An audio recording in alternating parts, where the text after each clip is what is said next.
Today's the day of the big debate. Andrew Wilson, Candace Owens, they will be debating live on the PBD podcast, and we will be live commentating and fact-checking. A lot of people are doing it. I didn't know for sure if I wanted to because I'm not, I won't let the debate be what it is. But that being said, considering this is probably one of the most newsworthy things we've got going on, not that it necessarily should be, but it is, I figured it's probably prudent to provide not just the fact-checking, but the commentary for a few specific reasons. I think Andrew Wilson is probably the best blood sports debater there is on the internet. But understand, and I don't say this with any derision, blood sports and formal debate are very different things. So I'm curious how he's able to handle this, because what you got to understand about blood sports, my friends, this is what they call it, the online debate circuit. Debate is boring. Anybody who's watched an actual debate knows it's boring. If Andrew Wilson and Candace Owens were to have a formal debate, Candace would stand there quietly as Andrew Wilson says, the first point I'd like to address would be, and then he'd choose a topic such as, you've made several claims about men in maroon shirts. Now, these people could just be wearing maroon shirts. I think this is speculative. And then Candace would respond with, that is a claim against an opinion. And my argument is simply that you'll need something more tangible. And it's a very boring. Blood sports, it's going to get crazy. And for blood sports, you don't even need a moderator. So I don't even know why they thought they needed a moderator, because what's a moderator going to do? Now, we've done the Culture War debate show several times. We are setting up the new show. We were planning on having some for the fall, because that's what we did last year. And then due to some, let's just say, there's interest in making the show bigger than it was. We decided to wait. We're going on some contracts, and we might do bigger venues like 1,000-seaters. We did. Let me put it this way: the Culture War debate was such a smash hit, where we're live at a bar, 2-2 with me and Alex Stein in the middle, that we got interest from some other companies to put on bigger versions. We were doing about 200 seaters. This is blood sports. The Culture War debate is not a real debate. It's called the Culture War for a reason, where everyone's screaming at each other and there's a lot of jokes. Jason Ellis comes on the show and talks about how he punched a lady cop, and it was very funny. Old story, but very funny. And the show was so successful that the Daily Wire made their own version of it called, what is it called? Like Bar Fight or whatever, which literally the same show. So, hey, look, imitation is the greatest form of flattery as it is. What I expect from this debate going forward. So what we're going to do here is we have about an hour before the debate starts. So I've got a few things to talk about as it pertains to bias in media, which we'll get into, which I think matters for Andrew Wilson and Candace Owens. Also, the latest breaking news on what's going on with Tyler Robinson's case. Tyler Robinson did not confess. And I just want to make sure this is clear because, I've maybe have been a little hyperbolic previously. The defense is arguing in their latest release, the court documents we got, they're saying even if it's true, what they're claiming about what Tyler Robinson did, it does not rise to fit the death penalty. They're not saying outright, he did do it. They're saying that the prosecution argues he intended to shoot Charlie Kirk, and he did shoot Charlie Kirk. And if that's the case, death penalty is off the table. So we'll break down a little bit of that. Now, I'm going to give you my first thoughts on what I think is going to happen with this debate. And I'll tell you some expectations. Andrew Wilson. So let me explain some what we call blood sports tactics, right? So this is the placeholder for the time being for excuse me, PBD. They got about 2,500 waiting. So let me give you a breakdown of blood sports. One of the known tactics in blood sports is the humiliation retort, and that is instead of addressing a claim made by someone, you bust out laughing. So we see this quite a bit in blood sports, and again, a tactic used by Andrew Wilson. What you're trying to do in an online blood sport is create the perception that you are smarter, you are stronger, you are right, and they are wrong. I don't think Candace Owens has some of these tactics in her utility belt, as it were. So one example would be, let's say someone said to me, let's say we're debating, vaccination. And someone said to me something like, it is estimated that 5 million lives were saved by the vaccine. Instead of responding to that claim, you just go, you actually think, oh my God. And then what happens is, because we're talking about WWE entertainment, It's like a canned laughter response. So the people who are just dead set on the side of the other person, say on the vaccine, they're going to get frustrated. They're going to get flustered. They're going to be like, why are you laughing? Stop laughing. And the people who are on the side of, challenging that debate are going to start laughing too. And they're going to be like, I can't believe they said something so dumb. The point of the laughter is so that regular people who maybe aren't on one side or the other hear the laughter and assume this is a show of confidence and the other person must be wrong because they're all laughing at you now. Humiliation. But you never actually answered the question. There's obviously other legitimate debate tactics that are used in blood sports like Gish Gallop. One of the most common is the Gish Gallop, and that's where you say as many things as possible so that the other person can't actually respond. So if you were to say something, and we'll just use like a random topic, you can be like, listen, the main problem that I have with burritos is one, there's always too much cheese. They don't put enough sour cream. The flour tortilla is going to cause problems for people with gluten, and the price is too high. It's over $20. Then you have to walk to and then it's like, whoa, stop. We've got to address each individual point. So Gish Gallop works very well because it allows you to get things through in the debate that may or may not be true at all. Here's where I think Andrew Wilson's in trouble. Andrew Wilson is a smart guy, researches his positions, and he is really good at the blood sports, such as, if he doesn't have the direct response, he can pull a variety of tactics, reframing, ridicule, these things, to create a presentation of confidence, correctness. He's very good at it. Candace Owens, however, will make things up. And that's the challenge in things like this with blood sports. Let me give you a really good example. Jon Stewart there's a viral clip where Jon Stewart was talking to this guy, I don't even know who he was talking to, about gun control. Steven Crowder, of course, did a massively viral commentary on the PBD podcast. Jon Stewart says, what is the number one cause of death for children? And the guy says, I imagine you're going to say guns. No, you don't imagine it. I'm not going to say it. It's true. It's guns. See, Jon Stewart made that up. Or maybe not personally made it up, but that is made up. That is not correct. That's fabricated. If you are unprepared to address a fabricated claim, you can't just say you made that up or that's wrong. You need another kind of retort. So the areas where I think Candace Owens is going to be able to get Andrew in a tight jam, we'll see how Andrew performs, is to fabricate things. And one of the techniques is fabrication plus ridicule. So this technique would be something like, let's say you and I are debating, and I say something like, let's start from the beginning. You're pro-life, I'm pro-choice, and then you say something like, I believe that life begins at conception, and thus abortion is murder. And then I say, well, obviously we debate the point at which, life begins, which is a key point of contention. Let's say this other person then says, by medical science standards, DNA begins with conception. The fabrication plus ridicule is to then, for me to respond in an impossible way. For me to say, well, have you read the Zelensky report? And they'll go, no. And I'll go,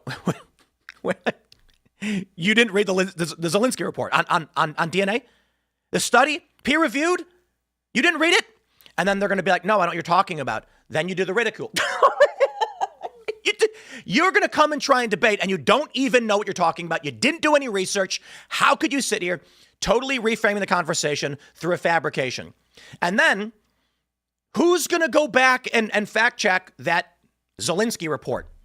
What is it even? You made it up. This is very common in blood sports. See, the thing is, I wonder how Andrew Wilson's going to be able to handle that, because the response cannot just be, you made that up.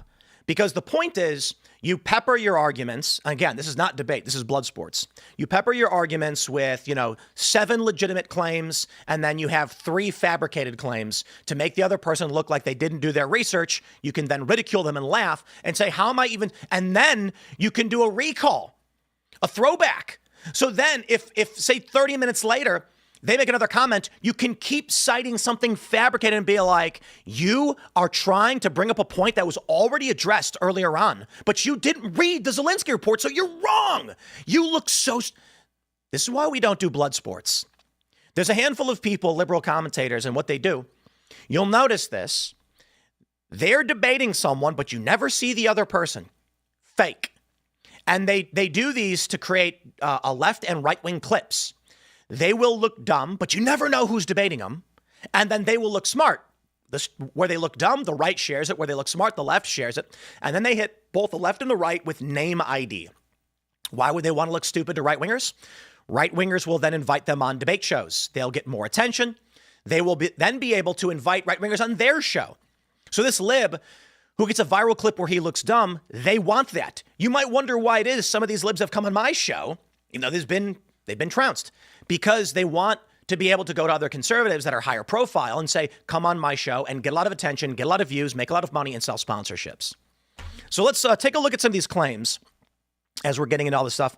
Talk about some of the news and what's going on with bias. We'll start here with the story that, excuse me, you guys may have seen in the past 2 days. Accused Charlie Kirk assassin Tyler Robinson asks judge to take potential death penalty off the table. Defense filing says the bullet's downward trajectory from the rooftop posed no risk to the crowd at Utah Valley University. Now, this story went massively viral, and there's three big outcomes in terms of the interpretation. The first was that many people were saying this is an effective confession. It's surprising. Tyler Robinson's defense argued, look, they said Tyler Robinson said he wanted to kill Charlie, took one shot, killed Charlie, death penalty off the table. You can't claim a risk to the other people. You can't claim a risk of, what might happen after the fact, which is it. Guys, I'm not going to call it a confession. I'm going to call it what it is. Desperation. This argument's going to fall flat. And that's the third outcome. So let's just start here. The first outcome is that people said it was a confession. And they said he's basically saying he did it. Incorrect. They're arguing if the prosecution were right that Tyler Robinson took a single shot to kill Charlie, there is no potential risk to third parties. Therefore, the death penalty is off the table. They're just trying to get some charges removed. They're not saying he did do it. Therefore, they're saying even if what you claim is true, you can't argue for the death penalty. The second outcome, of course, was the prominent people on the Tyler Robinson to Patsy side pushing back, saying exactly this. They're not confessing. The third outcome, of course, was from all the legal law tubers who hit the nail on the head with the hammer when they said, it doesn't matter if it's a confession. They are cooked. This is never going to succeed. The idea that he didn't intend for there to be a risk to a massive crowd, including children, is immaterial to the death penalty. That is, if they're saying, well, all he did, if all you're saying is that he shot a guy, how can you give him the death penalty? The argument from the courts, which the judge is going to agree with, is the purpose of the law is not that you plan for a giant crowd to have risk in children. It's that you did. You did the thing. If you go to rob a bank with no intention to murder anybody, and in the process of robbing a bank, you grab the bag from an old lady who falls down, hits her head on the side of a table, and dies, you get charged with first-degree murder. It depends on what they negotiate or plea down to, but it's probably going to be premeditated murder in that you decided to engage in an action which could reasonably cause death to individuals. You were armed, and in the process of robbing, committing this serious felony, an individual died. Premeditated murder. In this case, they're going to be like, so the claim is that you expressed your intent to kill him, you got on a rooftop to kill him, you took the shot, you killed him, and there were people there, and they were at risk, and that risk is what elevates us to the death penalty. The children that were present. Simply because you did not know is no excuse. So I've been watching a lot of these law tubers that are just like, guys, this is insane. The defense is in serious trouble. What's weird about this is, I will say, that obviously as it pertains to the debate, many people have pointed out, where is the defense coming in at all to say that he's a patsy, he's framed, the photos are fake, the mic exploded, there was a man in the bushes, there was a man in the panel underground in the hatch? Where are any of those claims from the defense? Which is actually quite surprising, that you'd think they might bring up something, but they are not. I do not believe, let me put it like this. Is the official narrative in the Charlie Kirk assassination true and correct? No. Just flat out no. Let me pause real quick. What I am saying is, we cannot conclusively state that the official narrative given is true. And I got to be honest, everything they laid out, none of it is ever aligned up perfectly. Do I believe Tyler Robinson was involved in the killing of Charlie Kirk? Yes, easily. The patsy argument is out the door. Let me put it like this. There were several people that expressed foreknowledge of the assassination. I would say that they seemed to. They were saying things like tomorrow's going to be historic. And these people were like gender nonconforming, trans or furry individuals. These people posting, it's indicative of the official narrative being largely correct, but there's an omission on how those people knew and who else was involved, which is why I say, personally, I don't believe the official story spot on. There's an argument being put forward. I think Candace has said that she believes he's a patsy, or that there's a strong possibility Robinson is a patsy.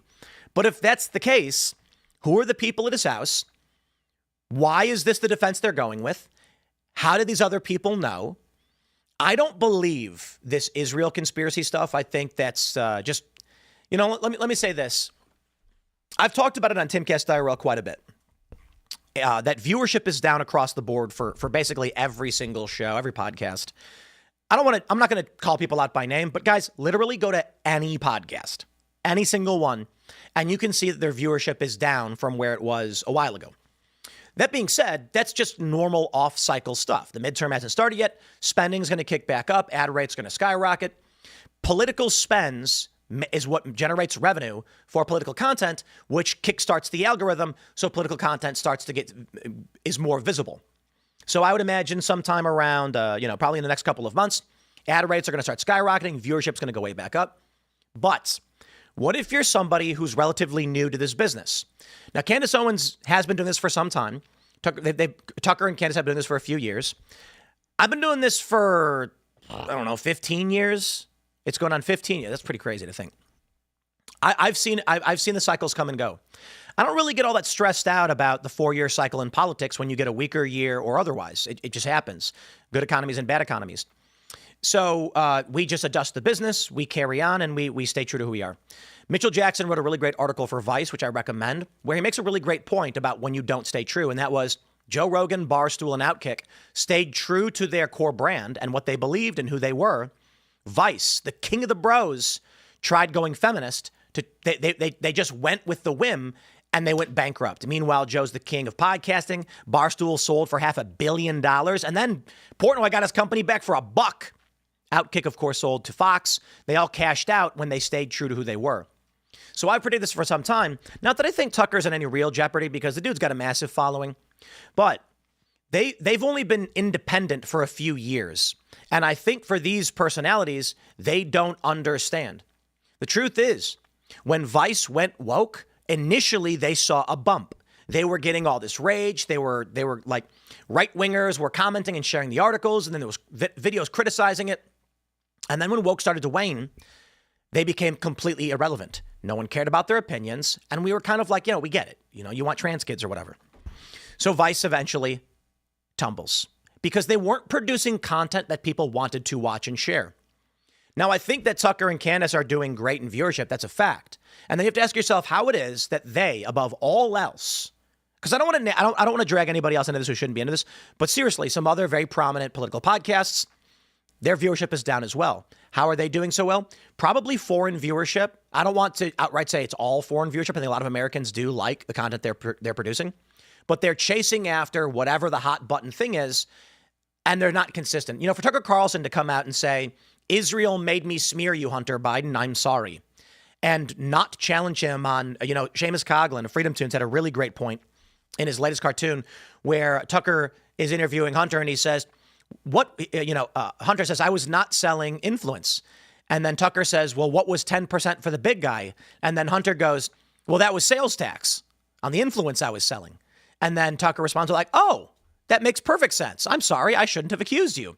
And then literally Tucker keeps switching back and forth. He's Muslim, then he's Jewish. Like, the point is, Tucker was on TV the whole time, right? Most of his career. He's being told what to do, told to say. His through line is crafted by producers. His monologues were written by people. I think the guy now works for Matt Walsh. Tucker goes independent, and then he's just like, I shouldn't have criticized Hunter Biden, actually. It was wrong, and Israel made me do it. I'm not even kidding. He literally said Israel made him do it. Now he's accusing Ben Shapiro of being a psyop. He's saying the things that fit the lowest common denominator right now. That's what I think they're going at.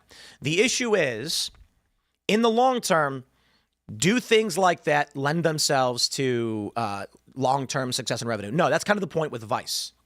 So again, we'll see. I mean, look, people like Candace. But I do want to bring up some really interesting things. Guys, did you know? Let's do this. Let me find this post from, here's Candace Owens, Joe Rogan. Oh, this is interesting. We'll come back to this one. Joe Rogan says the more the time goes on, he's leaning towards Candace Owens. I would say this with the utmost of confidence that Joe Rogan hasn't listened to what Candace is saying. Joe has probably seen some clips because, of course, a broken clock is right twice a day. But I do think Candace has brought up some interesting points. I just think she's largely lying for traffic. I mean, Candace Owens claimed my brother tried to kill me. Okay, I'm just going to say that. People are like, gee, I wonder why Tim is mad at Candace. Why doesn't he like what she's saying? Why doesn't he trust her? Because she posted the shooting Tim Pool survived was committed by his brother. And then people started posting pictures of my brother. That is evil and insane and just not reality. It's not true. My brother never shot at me. I never survived a shooting from my brother. The person who drove by in December, we don't know who it was. And we released the audio on Timcast IRL. The reason why we didn't put out the video is because it shows you where all our cameras are at. It shows you our security apparatus, which I don't want to go into explaining. And maybe in September, like we've talked about, like, hey, look, maybe when we're no longer in the studio, it's not as big of a deal. The problem is this is still a property used by the company, and we don't want to publish where the cameras are at so that people know what to look for and avoid and just make our security more expensive. But we released the audio. Somebody drove by, don't know who, don't know why. They shot at the property in December. It was when Milo and George Santos were here. We had just left. We had gone to the casino. There were a few people working still on the property. Shane Cashman was here. Oh, no, I'm sorry. No, he had just left, I think. And then someone drove by and opened fire on one of our offices and the studio building. She then claimed it was my brother. That's just 100% fake. Fake, never happened, fake. But she just says things. And what do? Her people believe it.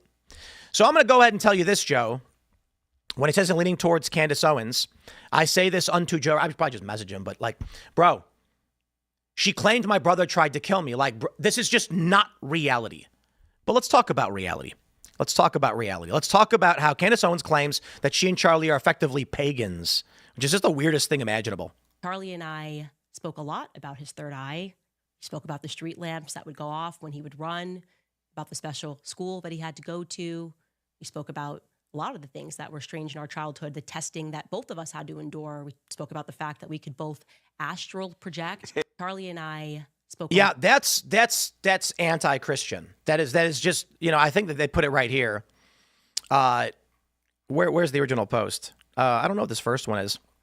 I don't understand why we're still debating this. Clearly, Candace could have astral projected over to Israel by way of TPUSA and listened in until she had all the sordid details on how Charlie was assassinated. Okay. She claims that Charlie, he would go under street lights and he could make the lights turn off. That he had his third eye open, that he could astral project. All of that is satanic, paganist ritual stuff. If you believe that, I'm not ragging on you. But from a Christian perspective, the idea that you would channel energies through your third eye or through astral projection to control lights, this is like satanic, degenerate. This is like anti-Christian stuff. I don't know who she's talking to or why they're entertaining this. What I will say is I am offended by this. I am offended by what Candace is saying. When she talks about the testing that Charlie went through, I mentioned this several times, but I'm going to mention it now for all of you, and I want you to comment and to chat and let me know what you think. What if I were to tell you that I, Jimmy Dore, Nick Fuentes, Charlie Kirk, we're all from the same area? Okay, let's slow down. All four of us are from Chicago. Charlie Kirk was from Arlington Heights, which is like 6-7 miles away from where we were, so kind of far away. Okay. Jimmy Dore lived 2 blocks away from me when I was a kid. Nick Fuentes was down a single busy street from Jimmy and I. So Jimmy, me, and Nick are from the same southwestern area of Chicago within, like Jimmy and I, within 2 blocks. I'm not even kidding. 2 blocks. We grew up literally in the exact same place. 2 blocks. Not a joke. Technically less because it's city blocks. So, you have the long ones. So here's my street, right? Here's me. You go boop right here. There's Jimmy. Not a joke. And then you've got Nick, who was just on the other side of the main highway in one of the western suburbs. Not crazy suburbs, western suburbs, and it's crazy. So I think it's funny when she's like, when we were kids, we were tested. It's like, hey, look, Charlie was like 6 miles away from the rest of us. And so I thought about it and I looked it up. What are the odds that me, Nick, and Jimmy are literally from, like, I got to be honest. Jimmy and I, of course, like I said, 2 blocks. Nick, probably at the highest limit of walking distance for like where he was. It would take you like 2 or 3 hours from where we were to walk there. So, kind of far, but like 5 minutes, 10 minutes. I think a 10-minute drive, because we used to go there. I used to hang out there all the time. Let me put it this way. My mom worked in the same town that Nick grew up in. That's how close it was to where I lived. She'd hop in the car, drive to work. I'd go with her. I would hang out and skateboard in this neighborhood, the same place as Nick Fuentes. I just got to go ahead and say, I think those odds are astronomically insane. So in terms of testing as a child or whatever it is she's trying to claim, guys, I don't even come out and claim. I jokingly said she wasn't part of the Genesis Project because it was me, Charlie, Jimmy, and Nick. No, like, I'm not even going around acting like there was something in the water. It's just all fake. I got to be honest. I do bring it up because it's like really weird. I think it's really weird. So I did look. I asked one of the AIs. I was like, "What are the chances?" And it said that you know what it told me? The southwestern area of Chicago, where the 3 of us come from, are white working class areas. Firefighters, police, and these views are held by a very large demographic in the United States. It's not very actually surprising then that you'll get Western white suburban Nick Fuentes, working class Jimmy Dore and Tim Pool, that although we don't have the exact same political world views, certain issues that we speak on resonate with a large demographic in the United States, which is the Midwestern white working class, I suppose. I find that to be absolutely fascinating. I would just point out, however, that the idea that Charlie Kirk was channeling his third eye, guys, Charlie Kirk, I don't believe he was Catholic. I believe he was Protestant. I knew Charlie too. And let me just say, I've talked with Charlie about, I talked to him about like spirituality, religion.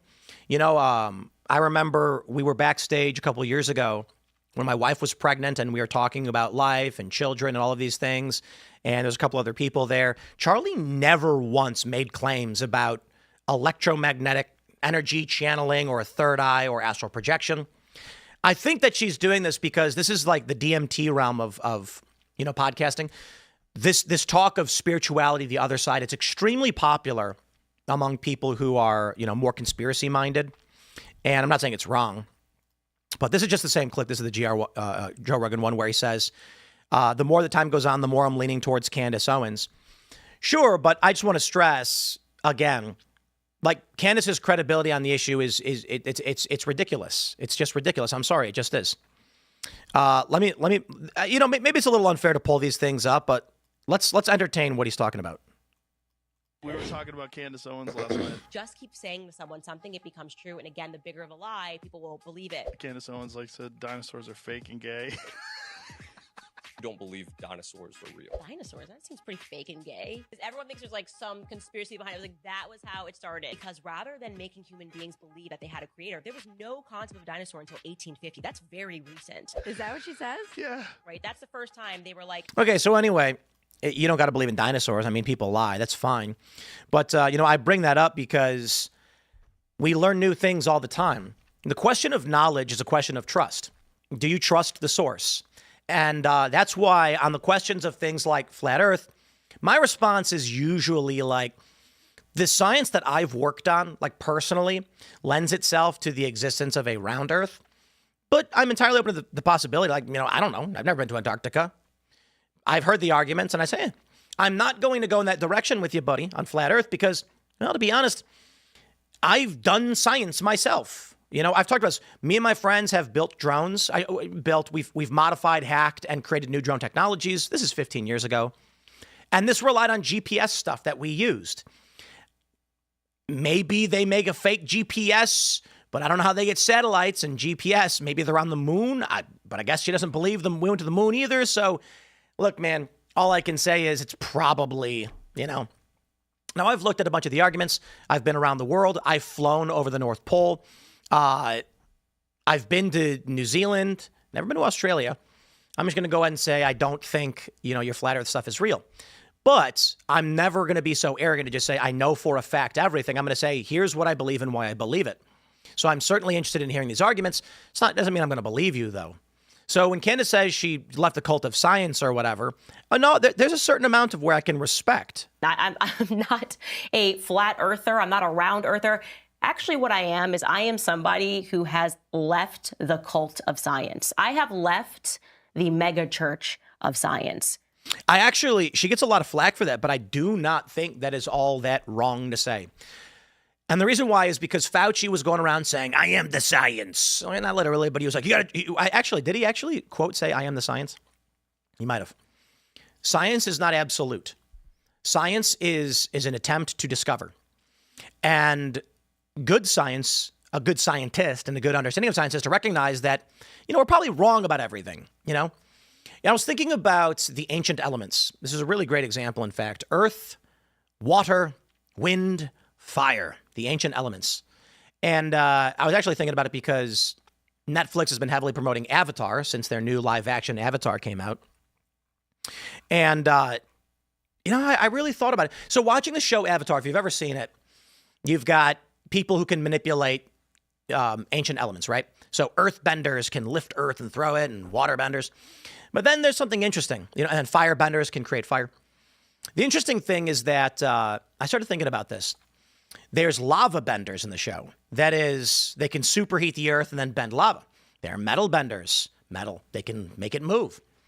And I'm just like, you know what I just realized?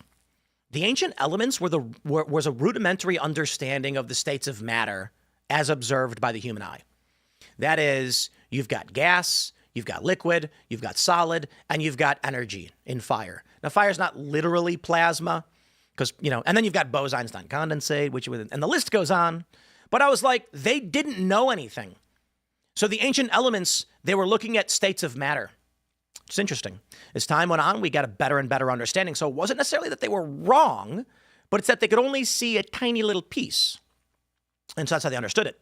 We look back and say, how wrong were they? Those weren't elements. No, but they were understanding like the elemental, they thought this was the base of everything, that everything was either earth, water, wind, or fire. And then you're looking and you're like, well, solid, gas, liquid, that's interesting. The issue with science today and what drives someone like Candace to say she left the cult of science is that we were lied to heavily, and we are lied to all the time by people who claim to be the science. I'll give you an example with climate change. I think it's fair to say that humans are impacting climate. We have rapidly transformed the surface of the earth to great degrees with mass production, hyper concentrations of mercury, industrial waste being dumped in rivers. It's going to have a massive effect on global environmental functions, be it climate or otherwise. However, when they come out and they say humans produced carbon, therefore climate change, my response is interesting. Is there anything else that could cause climate change? And you hear, solar activity could. What about the melting of ice? Well, yeah. When the planet's covered in ice, it reflects more solar radiation. Slowly over time, the ice begins to melt. When ice melts, water absorbs more solar radiation, creating an exponential increase, a parabolic curve of temperature on the Earth. Could it be that as ice melts, more ocean surface is exposed, absorbing more solar radiation, heating the planet? Yes. Okay. Is it possible that volcanic activity is producing more carbon? Yes. Okay. So here's the question. I understand that you have a general consensus, meaning people came together and said, we're going to go ahead and say we think this is the case. But that's not good science. I understand why you want to go in that direction, and I don't necessarily disagree with being like the best we can do. The point is, as per the scientific method, we do not have a control Earth. So if you had a control Earth where you're like, there's no humans there and there's humans there, and look at that. Temperature is only going up on human Earth. Humans are the likely culprit. We don't have a control, so we don't actually know. What they do is they look at ice sheets. They dig way down and try and take a look at what the carbon emissions were at different times by going different layers in the ice sheet. The problem with that is that it still plays into wasn't the planet also covered in more ice back then, which is one of the arguments made. That during an ice age, all of the ice is reflecting solar radiation, so the planet is absorbing less heat. I don't have good answers for you. My point is, when they come out and they make these arguments and I have these questions and it's not easy for them to answer, I still tend towards, no, okay, and what am I going to do? How am I going to live my life? I'm going to go off and just be like, no. I'm going to say, I hear what you're saying. I think outside of the climate change argument, we can get the carbon down just for pollution's sake and we can live cleaner and, all those things, fine. We'll figure it out. Nuclear energy, probably good. Wonder why they don't want it. But for Candace to come out and be like, I've left the cult of science, it's like, well, yeah, because the governments, as they've claimed science and liberals, they've abused all of us. Now, ask yourself why Candace would say this. Could it be that she's correct, that they've been abused and she's done with it? Could be. It could also be that regular people feel abused by the COVID lockdowns, by Fauci. And so when she says it, she gets viewers. I'm never going to play, like the moon landing, for instance, is another thing. Let me see if I can pull this up. There's a really funny clip from Asmongold where he says she's so crazy, it's almost hot. No, I don't know if I have the moon landing one pulled up. Oh, yeah, we do have it. Here we go. Here, let me play this one for you. But here's my bone to pick with Matt Walsh. We have a long-running beef on the topic of NASA and moon landings because he thinks they happened. And listen, when the guys did it, it was fake and gay. I'm sorry, Matt, and it's time for you to admit it. It was just as bad. You just weren't alive for it, okay? Homies were on the moon making phone calls before the time of cell phones. Like, hey, what? So it is a commentator tactic. She laughs, haha, because for people who don't know, the laughter is meant to ridicule the idea. It's it is what it is. Cell phones. I'm a big cell phone guy. I've been working with cell phone technology. I haven't done it so much in the past, 6 or 7 years. But when I was doing all the tech stuff back in the early 2010s with drones, with mobile technology, with live streaming, I could tell you everything which way, up, down, left, and right about cell phone stuff. So like you had the IDEN network early on, which was one of the first data networks that we had for cell phones. Then there's GSM was like a global standard that was being implemented in the United States as well as internationally, but more so internationally.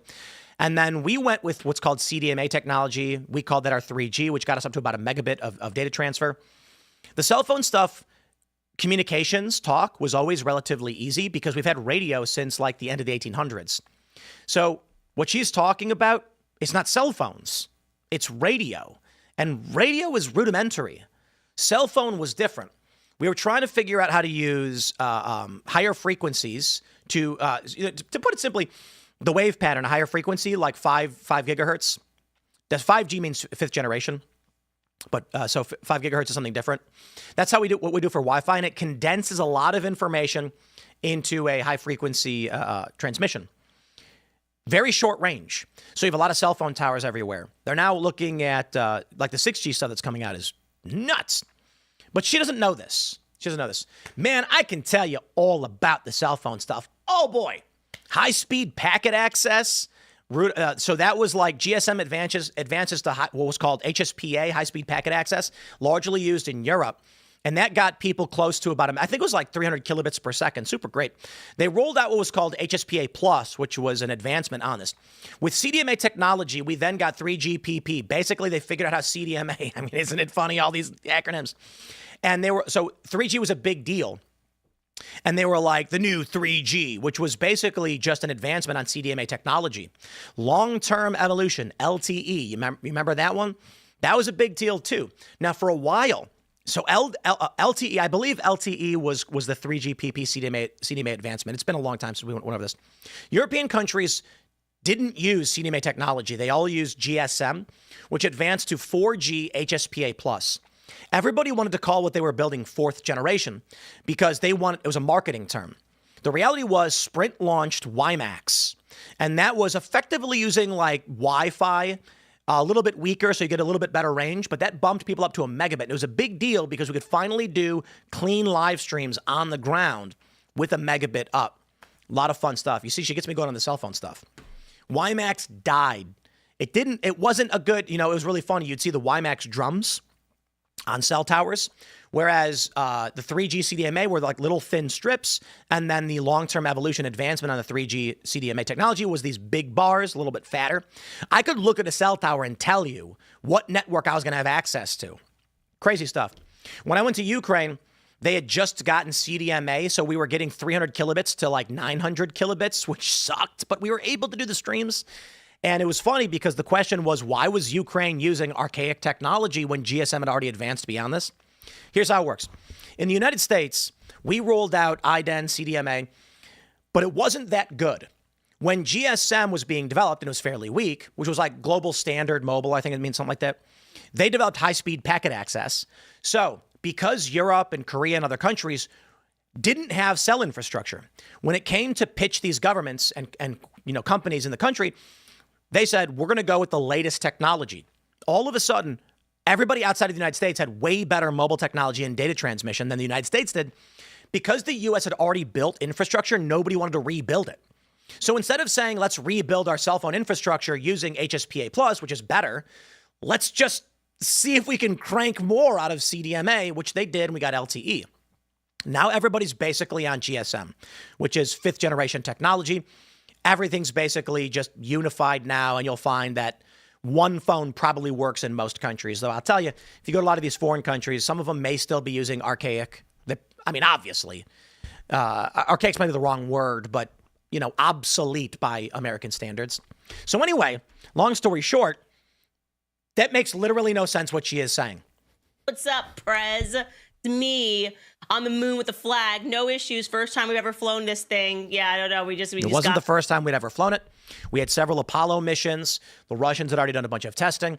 I am absolutely open to the idea that the United States faked the moon landing because we were in a space race, and we wanted the world to believe we were stronger. So you asked me a few questions. What was the purpose of the moon landing?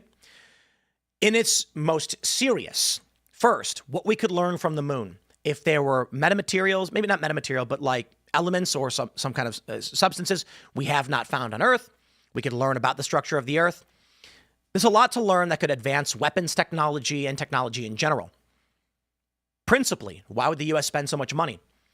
Well, there was an idea that during the Cold War, if we could terrify Russia that we had nukes on the moon, that when the moon was full over your country, we could fire a nuke straight from the moon at you, straight down. That's terrifying.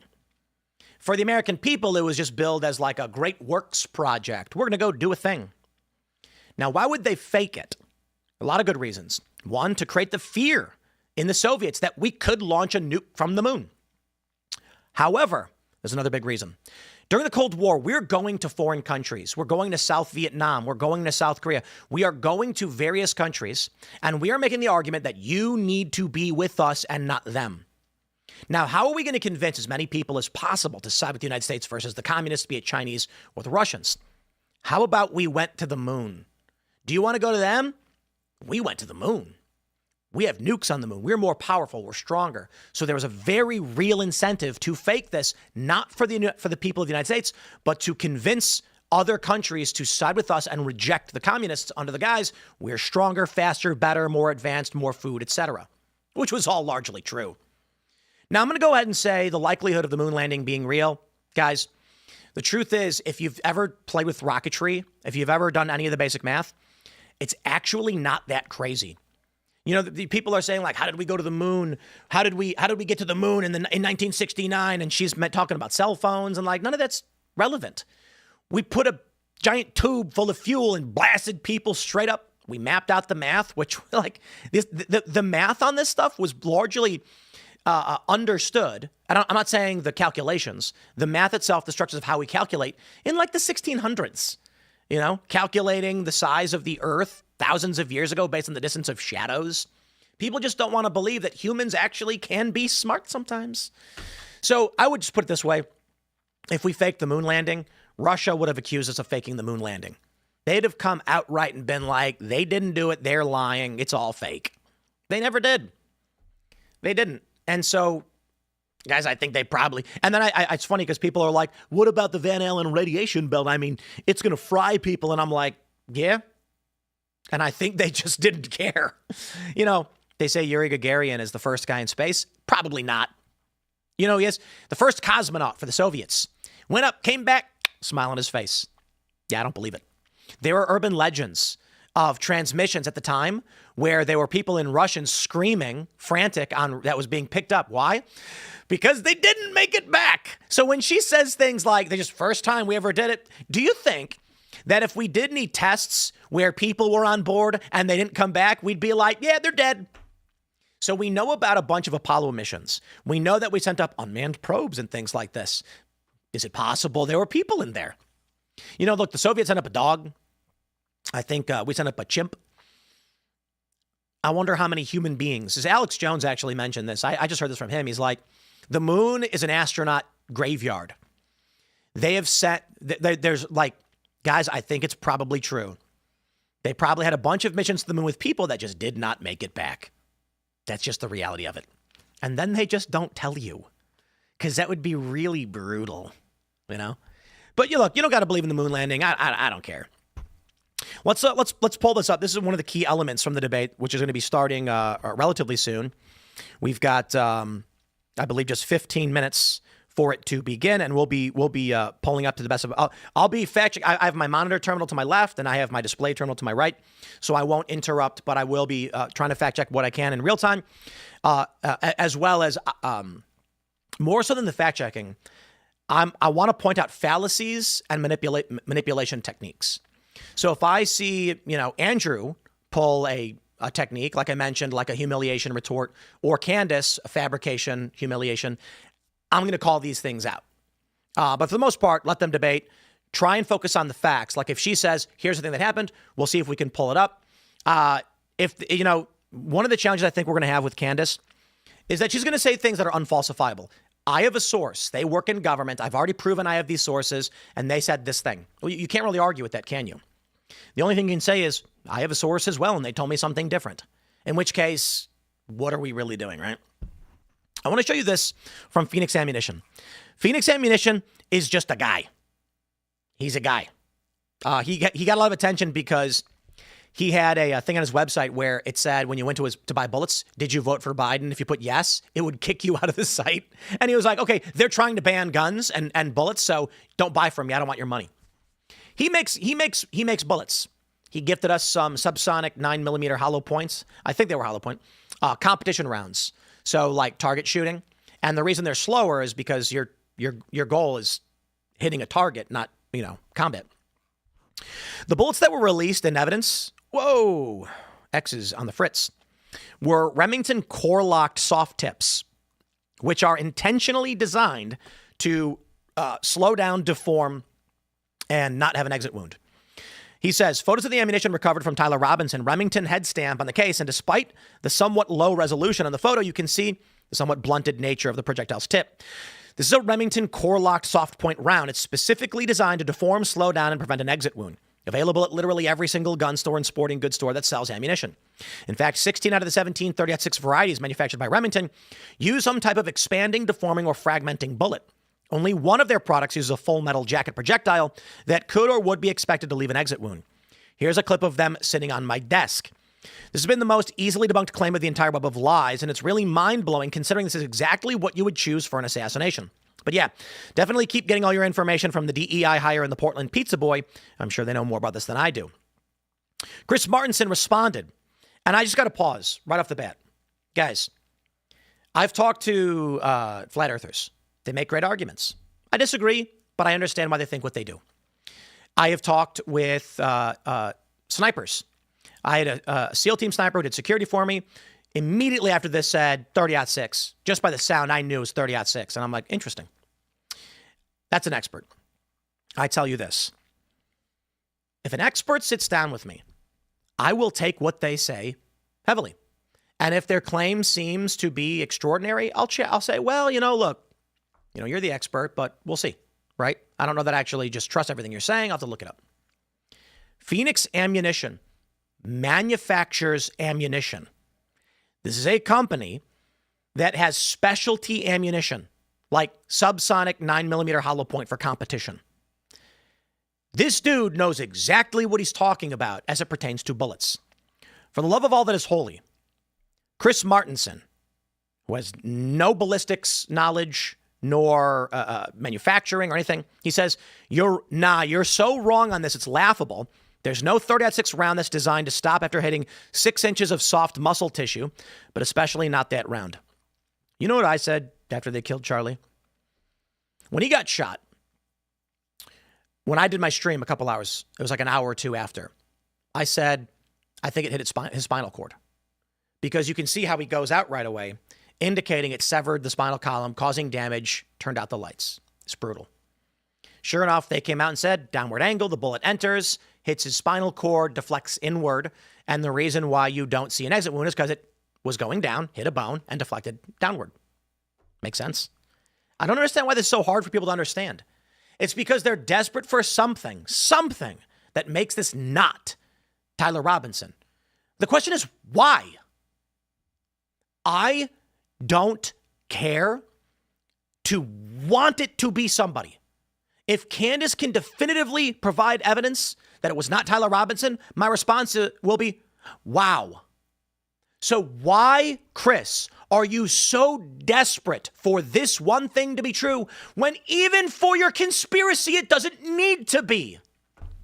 If you want to believe Israel did it and that Tyler Robinson did not, this doesn't matter to the claim. So why be so adamant that it's not possible? You could literally come out and be like, yeah, that's the round that was used, I suppose. Maybe it wasn't. I don't know. Remington core-locked might not produce an exit wound. I wonder. Okay, that doesn't disprove anything. It doesn't prove anything else. It's evidence that's interesting. So why would you argue with an ammunition manufacturer, a guy who literally makes these things for a living, that you, who have no experience here, must be right on a claim that means nothing to your central argument? This guy says, you're right. They tend to stop after 10-16 of soft muscle tissue. What does it have to do with the Kirk shooting, which took place from an elevated position and hit the spinal cord? And then he shows this. The entry point, as well as how it would have passed by the... They're so desperate for this to be the case, despite the fact that it doesn't matter. So he was asked, did you use any of the soft point rounds in your tests? Chris Martenson took a bunch of shots at pork shoulder and found that every single round was a through and through. All of the Hornady, Facci, American Federal, Remington core-locked rounds, soft tips, and they were all through and through. That's pork shoulder. We just don't know. It's just the way things are. Maybe it wasn't, maybe it was. I don't know. There's a lot of unanswered questions about this, and I think they're worth investigating. I'll tell you what my problem is with the conspiracy theorists. Somebody who is legitimately trying to understand what happened is going to say, here's what's in front of me. Why? Somebody who wants to drive a narrative is going to say, forget that, look at this. The problem there is you are pointing at evidence and trying to draw your way there instead of looking at all the variables and seeing what they draw. This is the problem that we have. So a few questions on the assassination of Charlie Kirk. To quote the great Alex Jones, Key bono. Who benefits? Who benefited from the assassination of Charlie Kirk? The deep state? The liberal machine? Charlie was on track to be president, and everybody agrees. He was charismatic. He unified all the factions of the right. He brought moderates and progressives to his event. He was taken over. So who would stop him? Why would Israel do it? They make the argument that Charlie was changing his tune on Israel, so he had to be stopped.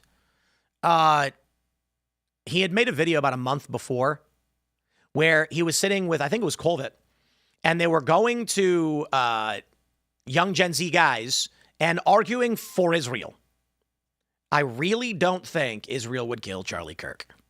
Not for this. There's other massively prominent personalities who are anti-Israel.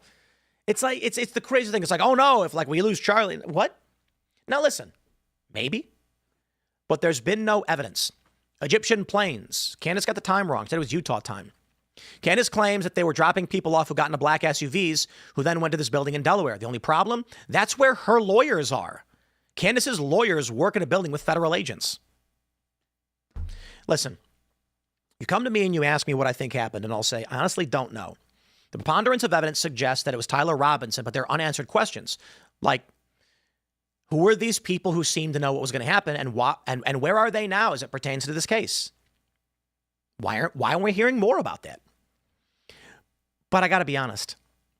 With everything that Candace has done, my only conclusion is, again, if you ask me, I'd say there's a lot of potentialities. The preponderance of evidence is on Tyler Robinson. If I was going to assume conspiracy, I would assume that deep state elements.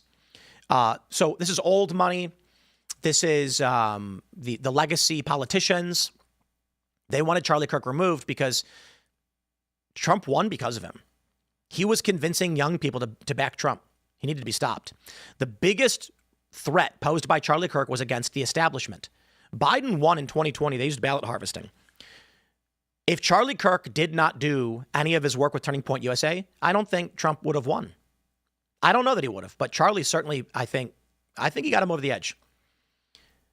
So they need to stop Charlie Kirk. What has Candace Owens done? She's obfuscated and she's dismantled the story. She's accused even her own previous security of being in on it. Brian Harpole, who's providing security for Charlie Kirk, also provided security in the past for Candace Owens. I have stated this numerous times over and over again. She's never denied it. She's never brought it up. She's never threatened to sue me because it's true. And Brian Harpole is suing her. I will tell you this. I think there's a possibility that Candace is part of the cover-up. Her lawyers work in a federal building. She marries into the House of Lords.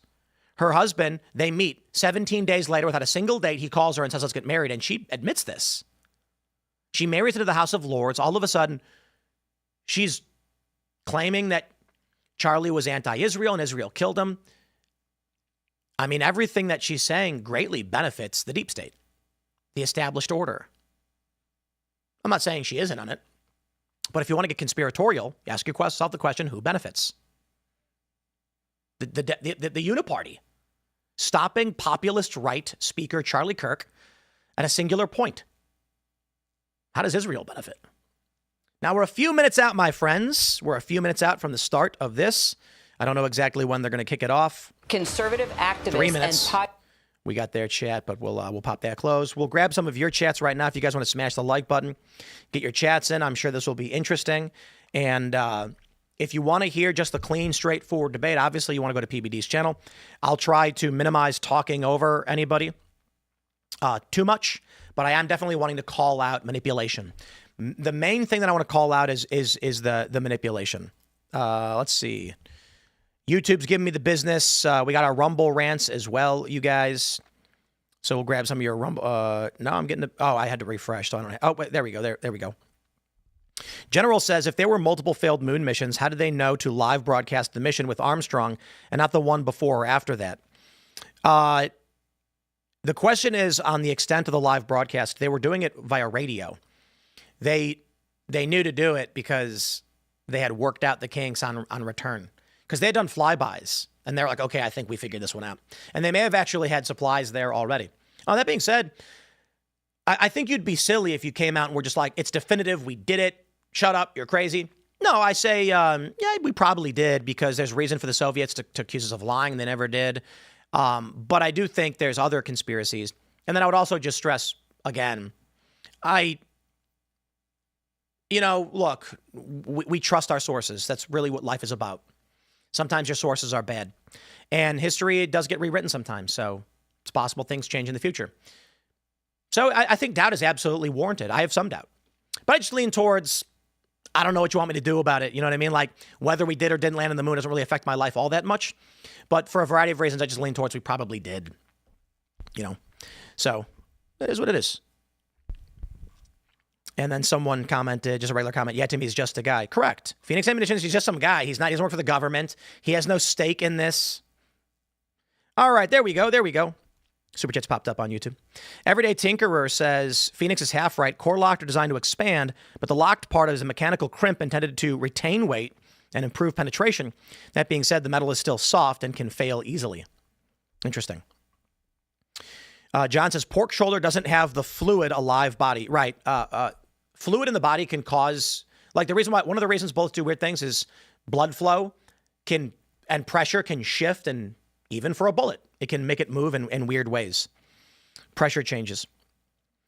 The sixth Yusuke, so it says, this is just a continuation of the Illuminati conspiracy from way back, comes out to be true, then it just automatically proves all of their conspiracies. All right, looks like we're kicking off. Max Reddick says, Tim, there are fact checkers there, so the fabrication argument shouldn't be an issue. I still don't think so, because she can say things like, I have a source. This is true. Like, you think I don't have sources, and you can't fact check. That's the point of the fabrication. So it says live now. Is it kicking off? I don't know. Lots of people watching. Let's go. I will say this. I'm not super concerned about the overt fact checking. I may want to challenge some of their fact checks. What I'm largely concerned about is manipulation, debate tactics. So if Andrew does it, I'll call him out the same as Candace Owens. I think Andrew is much, much better at blood sports than Candace. So we will see how she handles this one. But Candace is also a WWE type personality as well. Like, she knows how to handle this stuff. And let's just refresh just to be sure. Should be kicking off any second now. Any second, guys. What do we got here? We got another super chat. Downey Mega Man says, Candace is going to make this debate borderline unwatchable. I really think she's about as bad as Brian Shapiro. You know, I got to be honest, guys. I track metrics across the board for all shows. Like, this is my business. This is my industry. I watch all the podcasts. You know, I don't watch them. I watch their metrics. I watch the business. I look at ad rates. I'm negotiating with producers. We talk with talent agencies. When someone comes to me and they're like, did you ever see this guy who's got 5 million followers? I'll be like, it's fake. Like, guys, I don't know everything, but this is my industry. You know what I mean? This is what we track. My business is successful because we track these things. So what I will say is, I don't know who watches Candace. I got to be honest. I know some people who do. Don't get me wrong. I know many people who do. What I'm saying is, when I meet people who watch Candace, they don't come to me and say, Tim, you're a Zio shill. You're a liar. Candace is right. They say, well, I find her show entertaining. It's like a soap. You know, it's fun to watch. The people that I've met have been big fans of Candace. They're like, oh, hey, yeah, you're Tim Pool. Like, right on, man. Nice to meet you. They're not hostile or angry. They don't literally believe everything she's saying. I get recognized quite a bit. I got recognized the other day eating at my local chicken shop. Shout out to King's Chicken, the best chicken place in West Virginia. You got to go there. And someone recognized me there. They're all just like, yeah, I watch you. It's, you know, good stuff. Never have I had of the people who recognize me, and it happens all the time, coming to me and be like, you're a shill for Israel. In fact, I've never met a Jews person in real life. Everybody I meet, I've not met anybody be like, it's Israel. I swear to God, I've met people who are critical of Israel, but not to this like insane internet degree of it. So I have to wonder. My assumption is a lot of these people just don't live in the United States, you know, in all honesty. 'Cause I think most people don't really just care. But it is 11:02 live. We are waiting for them to kick off. We're chilling. Julian says, people like Riley Gaines were close friends with Kirk. If even a quarter of these people would just speak out, how could Owens survive that? Brett Cooper, too. Guys, it's all fake. It's all fake.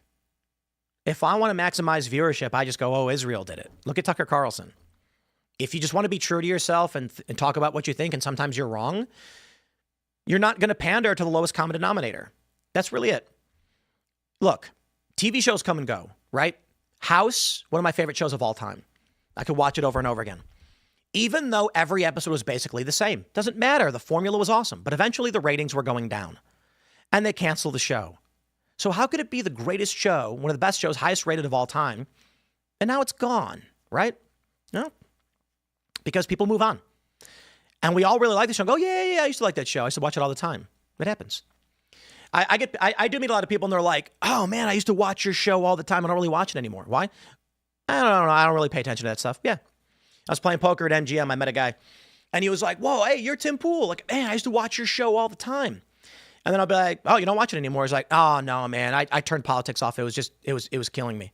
I turned politics off. And I'm like, okay, there you go. I don't know. So it changes. We get new viewers, we get new members, and then some people cancel. We had a member like 6 months ago be like, you betrayed us, Tim. You met with Netanyahu. You're a scumbag. Okay. I went and met with the world leader. It's going to happen. What do you think's going on? Because some people live in a certain world and then they move on from your show. It is what it is. There's money to be made when all you do is just say, quote, I believe what the people believe. And that's what Candace Owens has said. In that case, the earth is flat. We never went to the moon. Science is fake. You have a third eye with astral projection, but you're also a Christian. Sure. I'm just really offended by that. I'm not a Christian, guys. I'm a lapsed Catholic, right? I don't consider myself Christian. I believe in God. But to come out and push all of this like paganist, like satanic stuff about third eyes and controlling energy and astral projection, that's just like, I hope Andrew brings that stuff up. Call her a pagan. Because that's just like, I don't know, man. It is what it is. We are kicking off, ladies and gentlemen. It is about to roll. 33,000 watching now on PBD. They are live, but not there yet. So it just said coming soon. Candace Owens. I think they're testing her connection. She's calling in, and that we were seeing, her thing there. Gave it a thumbs up. Make sure you guys give this stream a thumbs up as well. And we are going to, like debate check, right? Equilibrium says, what would you do if you found out that Israel did do it, and calling them out would destroy your business if they did own everything and were in bed with all of DC? I would call them out. I don't think, guy, do you know that I worked for ABC News and they wrote me a check for $200,000, cashed it in my bank account, and I refused to play that game? I got a job at Fusion. They wanted to do the trans and the kid stuff. I kept saying no. I said, look, man, I'm going to go do my thing. They gave me a check for $200,000. When I tried to quit and said, I'm not doing this, they gave me $40,000. Bro, they dumped money on me. And I said no. Okay, I worked for Vice. I could have done anything I wanted. I could have been a part of that machine all day and night. Nah, sorry, not interested. That's it. I'm not playing that stupid game. You're not lying. I worked at Fusion after about a year. They tried doing a bunch of weird woke stuff. They brought in an editor-in-chief whose Twitter banner was down with whiteness with his fist raised. It was a black fist. And I said, I ain't doing that. I didn't say it like that. I said, look, guys, like, I'm not interested in whatever this stuff you're doing is. Like, I'm going to do field reporting and on-the-ground journalism. They did the Black and Brown Forum, and they brought in their top talent minus me. They hired external talent because they're like, uh-oh, Tim's going to be honest. And so I tried to quit. I get a call, and I thought they were going to be like, yeah, okay, we agreed. We're going to sever your contract. You can leave. Nah, they said you're going to get a bonus. And I'm like, how am I getting a bonus? We don't make any money. This company doesn't make money. We're $300 million in the hole. They tried paying me again. They don't say it, but they're just like, here's money. If it turns out that hard evidence came out that Israel killed Charlie Kirk, trust me, everybody would be running with it, and it would be the biggest news, and they ain't stopping nobody from revealing it if that evidence is there. That being said, there isn't any. There's literally zero. Like, give me the smallest modicum of evidence, and I'm down, baby. But all we have is conjecture. The best evidence we have is that it's Tyler Robinson. Not that I trust the FBI or, the DOJ necessarily, the government. No. I think there's a lot of the story that we're not getting. All right, it's 11:07. We're still waiting for this thing to kick off. They're late. All right, what is this? Is this Arson says, I love Tucker, but it's sus when someone says everything I want to hear. You piss me off sometimes. I like you. I appreciate that. I used to be a big fan of Tucker as well, but like for him to come out and say to Hunter Biden, like, oh no, like Israel made me smear you. They came to me with this evidence. What do I do? And I'm sitting here being like, bro, I read Matt Taibbi's reporting. Israel didn't go to Matt Taibbi and get him to smear Hunter Biden. It just, if I wanted the views, I'd say, you know what, guys, it's true. Israel did it. That's it. You know when I met with Netanyahu, that was because I was fired. You know what? I'll just lie. There you go. Guys, I had a meeting with Netanyahu because Israel fired me. They were mad because I was like, I'm not going to lie for Israel anymore. And that proves it. Now watch, I get 1 million viewers from Pakistan. It is what it is, man. I'm under no illusions that anything that I do will last forever. TV shows come and go. Shows get canceled. Oh, we got a little thing in the corner that says starting soon. It's popping up. I wonder what they're doing or why they're doing it. Candace starting soon. I'm under no illusions that what I do lasts forever. That's just it. Sooner or later, my worldview will fall out of line with the younger generation. They're going to be... Here's the joke I said to my wife. The younger generation is going to be floating around. They're going to be wearing like blue jumpsuits, like skin tight, with like visors over their heads, and they'll be levitating and floating through the air, and they'll all be hive minded. And I'm going to like walk into a store, and it's going to be like pluribus. The clerk is going to be like, "Hello, what can we get you?" And I'm going to be like, it's just you. And they'll be like, "We are one." And then I'm going to be like, can you just give me the mochi nut, and I'll do the bubble tea, the brown sugar? And they'll be like, "Yes. Would you like to join the hive as well?" And I'll be like, "No, I'm not joining the hive. Okay. I don't want to be in the hive. Okay. I just want a donut." And they're going to go, "Okay, old man." And like the times change, technology changes, culture changes. I'm not going to sit here and just be like, I'm going to blame Israel for everything with no evidence because it makes money for me. If like in 10 years, the Republican Party is just like, the earth is actually flat, I'm going to be like, well, who am I, right? I'm going to be the old guy sitting there being like, "Earth is round, you're all wrong." And then everyone in mainstream society is going to be like, "We know the earth is flat, and Tim's wrong. You're a crotchety old man." And I'll be like, you're damn right. I'll be like Bill O'Reilly. I'll have my website. We'll all be 60 years old. You'll be subscribing. And I'll keep talking, but the young people won't be listening.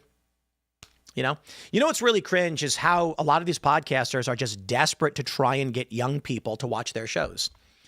Truth be told, we actually do decently well with the 18 to 24 crowd. The average age for IRL and for my morning show is 33. It's been 33 since I was 30. So we just kind of stay in that general area, which is interesting. But a lot of these shows know that boomers are aging out. So if you were targeting boomers, say like Tucker Carlson had been on Fox News, the majority of his audience were boomers. That audience is dying. They're 80 years old. So he knows his viewership is going to go down. So what does he do? He realigns everything to target like the Fuentes crowd. He has Nick on his show. He's going after Gen Z, 70 million people saying what they want to hear so he can make money. And it's going to work. Me, I'll be a crotchety old man sitting in the poker room complaining about the fake news media lying about everything. And some young guy is going to be like, "Bro, you don't even know what you're talking about. You're so out of the circle. Israel did it all." And I'm going to be like, Or honestly, I'll probably be retired by then and living off of interest on VOO or other high-yield savings accounts. All right. Starting soon, it says. We're chilling. Let's grab some of these. Julian says, why not at least approach becoming a Christian at this point, Tim? Do you recall that verse about having faith the size of a mustard seed? You dig? The challenge ultimately is, for me as a Christian, it's the resurrection. You have to believe the resurrection. I'm not going to pretend that I do. I do actually believe in the Christian moral framework. It's brilliant, and I think it's the best that has ever come to be. I believe there is a God, but I'm not going to pretend to believe that Jesus Christ came down, died for our sins. That's just it. There are a lot of people that do. I think it's cringe. They pretend to be Christian. They just say they do because they know a Christian audience will apply to it. Guys, I'm not going to lie to you and say that I'm a Christian for the purpose of getting more viewers. You know what I mean? The truth is, in my heart of hearts, I just do not have that belief or faith, and I won't pretend to. But I tremendously respect the Ten Commandments. The moral framework of the Christian tradition is brilliant. And the best argument I've ever heard is not the resurrection, it's demons. I was talking to Pasobik about it. And I was like, look, man, you come to me and you say, died for our sins, the cross, I know all of it, I grew up with it. I don't feel it. I just don't. But you come to me and tell me demons, that I feel, that I see. Things that seem to defy human nature and human desire. It's demonic, satanic. Now that's convincing. All right, Equilibrium says, that's why I love you, Tim. Don't stop. I appreciate it. Like, I'll just reiterate it for the person who said, what if Israel did do it and revealing that it was Israel would destroy everything? I'd say it. For the exact same reason I could come out and claim to be revitalized as a Catholic and that I've approached this and come to realize the truth. I say all those things, I'll get 1 million views. I go and do I was baptized, but if I do go and I never got confirmed, all of those things would pander to a large audience who would praise me and say, you've done the right thing, praise be, all of that stuff. I could play that game. I'm not going to do it. It's dishonest. I am not here to pretend to be something to make money. I don't need it. I have no problem living in a van down by the river. I really don't. The only issue I have that now, it was easy when I said that on Rogan when I was like 30. Easy. Actually, it wasn't that long ago. It was 7 years ago, so I was 33. Easy to say when you're with no kids. I got a kid now, so it'd have to be like a nice little shack, at least 1 bedroom or something, down by the river. I don't need an infinity pool. I'd be happy with basic health care, a bike. Give me an e-bike. I'll need to transport food for my family, but I don't need to be ultra rich or whatever. I don't know, man. I'm happy. You know what I mean? And I don't need to lie to you guys to increase viewership or whatever. What do we got here? Julian says, but Tim, I said approach, not flip overnight. No, I hear you. And I've actually talked with my wife about going to church. The one reason we don't know if we do is because it feels dishonest. That being said, every single Christian of any denomination has said, no, we don't care if you feel dishonest. Come. Literally everyone we talk to goes to church. And we have a lot of friends who are agnostic or atheist who started going to church again because we all recognize how important it is. Not just for like your faith and for God, but for community. And I do believe in God. And so we've talked about the importance of church in our lives. And we've been like, yeah, but like, if we're going to stand there and pray and we don't really mean it, it feels wrong. It just does. And everyone we've talked to who goes to church, they were like, we don't care. Like, you're allowed, that's allowed. Come hang out with us anyway. Come to church. And so we were considering it. You know, my wife came and asked me again. She's like, do you think, and I'm like, I think it would be very, very important for our children to have a church experience, to go to church, because even if we don't have faith in Jesus Christ, the lessons of the theology that is there, it's philosophical education. I talk about simulation theory, and they are really late, by the way. I talk about simulation theory quite a bit. Simulation theorists are approaching the first page of my religion book from when I was 5 years old. That's what's really fascinating to me. I went to Catholic school. They hand me a book on religion, and I'm reading these things as a child.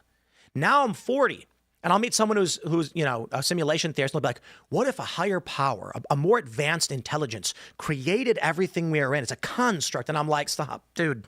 This is page 1. And so, my point is page 1 of philosophical and theological understanding, where people are coming from, the concepts of wisdom, of knowledge, of logos are important things to learn, even if you don't believe in Jesus Christ. The stories they tell, you ask these questions. Well, what does it mean to resurrect? What does it mean to die for your sins? They give you a philosophy. Seamus gave me a really, I don't want to spoil Seamus' stuff, but he gave me a really great understanding. How can you prove you love someone if you're not willing to suffer for them? Is an interesting question. That if someone were to say that they loved you, but they never did anything to prove it, you would say, well, it's easy for you to say. So there's an ultra rich guy. He's never worked a day in his life. And he says, I deeply care about the working class. And you go, sure. You may be telling the truth, but bro, you've never lifted a heavy object or walked a block in your life. You don't even know what it means to be the working class. So the rich guy says, I am going to spend 5 years working minimum wage. I will not spend any of my wealth. I will live among you. I will work the same jobs. I will experience the same hardships as you. We'd say, wow, well, that actually means a lot. And then he does it. And for the next several years, this dude is broke and struggling, really learning what it means to be a working class guy who can't afford healthcare. And at any point, he could go back and he could pull $1 million from his bank account to pay for his busted tooth or his broken leg. And he says, I won't do it. And people beg him. They say, stop. You broke your leg. Get it fixed. You can. And he goes, no. To prove to you that I genuinely mean what I say, that I care about your lives, I am going to live this way. So that's a really brilliant understanding of what it means to sacrifice yourself. Because I hear from a lot from atheists. They're like, so what, God sent himself down as his son to die for rules that he made? Yeah, he was proving a point. He was saying, this is how I prove myself to you. When I say that I love you and that there's forgiveness, I will suffer the same way you do to prove I mean it. That's one of the best arguments I've ever heard. It means a lot to me. Not that I genuinely am going to come out and just pretend that I believe in Jesus. I'm saying that is that is a legitimate logical argument that follows through. And the reason I bring it up is that you meet a lot of atheists and they don't understand that. You know what I say? I believe in God. I believe that God is observable, easily understood. And in my mind, as clear as the sky is blue, God exists. And I know for most of you, for everyone who believes in God, you completely understand what I'm saying. It's not even a question of I think maybe, it's faith. It's a literal, I can see, I can feel the presence. So I was talking to this lib. I was talking to Brian Shapiro about it. He's like, you don't know that God exists. And I was like, I do. And he's like, no, you don't. And I was like, yes, I do. And he says, no, you think that, or you want to believe it. And I was like, Brian, some people are colorblind and they don't know what red is. Some people are blind and they don't know what red is. But red exists. And for some people, they can see it. Plain as day, clear as the sky is blue. But the colorblind person can't. That colorblind person then tells the person who has full color vision, you don't know that red exists. You just believe it does. I'm sorry, like, I can just see it. And you know, the thing is, obviously colors are testable. Synesthesia is observable. It's quite incredible. Synesthesia, for those that don't know, is that you can hear colors. And there are a lot of famous musicians who can hear colors. Are we just, like, I'm like, are they just super late? Are we missing something? I don't know. Embarrassing, canceled. Okay. So how do they test for synesthesia? If someone says I can hear colors, you go, prove it. So what they did was they played sounds and asked them what color it was. Literally played a sound and asked them what color it was. And they said, red, green, blue. I said, okay. Then they brought them back 3 months later and say, what colors are these sounds? And sure enough, every time they got it right. When they tested people as the control, they could not figure out tones equaling colors. So they were like, that's interesting. They did brain scans and found that there was an overlap in the light up from the visual cortex to the part of the brain I forgot, I don't know what it's called. There's the visual cortex and then there's like the audio portion. And they said there was an overlap between the two, indicating they likely were experiencing a visual sensation from the sound. Thus, we can observe it. Now, as for God, I don't know how you observe it other than you can feel that presence. There is something there. Some people don't have it. And I would just say to you guys, if you are atheist or agnostic and you do not feel that presence, that doesn't prove it doesn't exist, nor that others cannot. And so I would only say, as the same as I can feel the temperature, I can feel that God exists. And I also feel it's scientifically observable and mathematically probabilistic too. And you can say, I'm wrong. Okay. You know what I mean? Like, I guess you can't experience these things, you know? I wonder. You know, Candace talks about the third eye. I don't like describing it. That feels too pagan to me. But spiritual connection, the ability of the mind to connect with something greater, because there is something beyond. And again, if you can't feel it, I'm not trying to be a dick, but maybe you just can't feel it. But I don't think it's a coincidence that billions of people can. And then it's only a small subset that can't. I think like atheism is one of the like smallest spiritual worldviews. I don't want to say religion, but like understanding of spirituality. Crowder's got his live reaction going in fact check, but we're still waiting. Crawfish says, Tim, how can you say that about demons, but not feel the sacrifice is believable when both are of supernatural origin? Oh, I'm not saying that Jesus is not true. I'm saying I don't believe in my heart of hearts that it is true, but I think it's certainly possible. Demons can exist outside of the Christian ethos, worldview, logic, and all of that stuff too. I think the best argument for the spirituality is the existence of influences, demonic, angelic, or otherwise, whatever word you want to describe for it. I believe it's entirely possible. And there's good reason to believe the story of Jesus Christ. I'm just not going to. So what I will say is probably one of the best movies ever, The Passion of the Christ. I should have watched it sooner. Mel Gibson is I'm such a huge fan of Mel Gibson. You guys have no idea. The Patriot and The Passion of the Christ. Oh, man. But The Passion was so incredible because it showed you the groundwork of the human politics involved in the story of Jesus Christ. Even if you don't believe Jesus was the Messiah and you don't believe in Christianity, understanding the historical politics of how it all went down was tremendous. And it was funny because I knew the story. I grew up with it. But seeing it as film, and I know it's a bit more dramatic, but seeing the story, the Barabbas, the pardoning and all of those things, it's like, wow, man. It helps you understand how humanity behaved in the face of such great claims, such great, just great presence. And the what was preached by Jesus, which was absolutely tremendous and beneficial to humanity. So, I just don't know. I just don't know. Kevin says, Tim believes in God, but not Jesus. He really is a Jew. Yeah, but there's a lot about Judaism that I think is, religiously, I don't agree with. I got no beef. You know, there's a lot of good stuff in like every religion has something good about it. I would argue that from what I've read and studied, though I wouldn't consider myself to be a theologian. Is it starting? Okay. And for the audience watching this, you have to know when you see this final product, there's a lot of stuff that happens behind closed doors. There was still communication till midnight, even some of the stuff this morning. Like it's like you're trying to sell a company.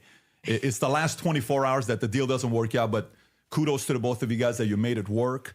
The topic of discussion today, how this got prompted is, Andrew, you said there's overwhelming evidence that Tyler Robinson shot and killed That's true. Charlie Kirk. And yes, Jesus was real. And Candace, Someone your asked. position was he's a patsy. Tyler Robinson is a patsy. So, of course, we'll talk about a lot of different things, but that's kind of how the whole thing got started. Candace loses For the right audience away. watching, I The think patsy this is truly for three different people. Number one is anybody out there that loves Charlie, respects Charlie, his legacy, what he did.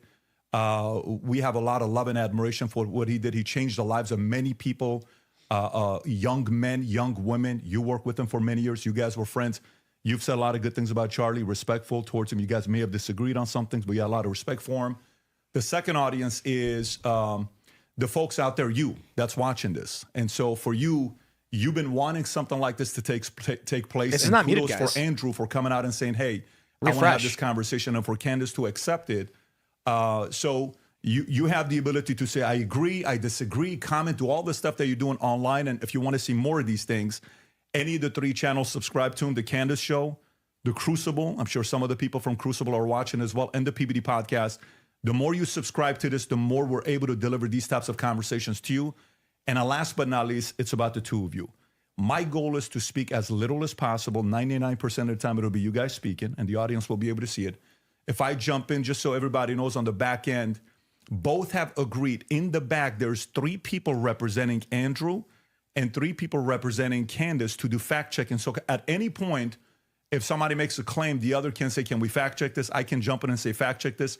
Even the folks in the back can say, fact check this. So it is a very fair conversation that we're having here.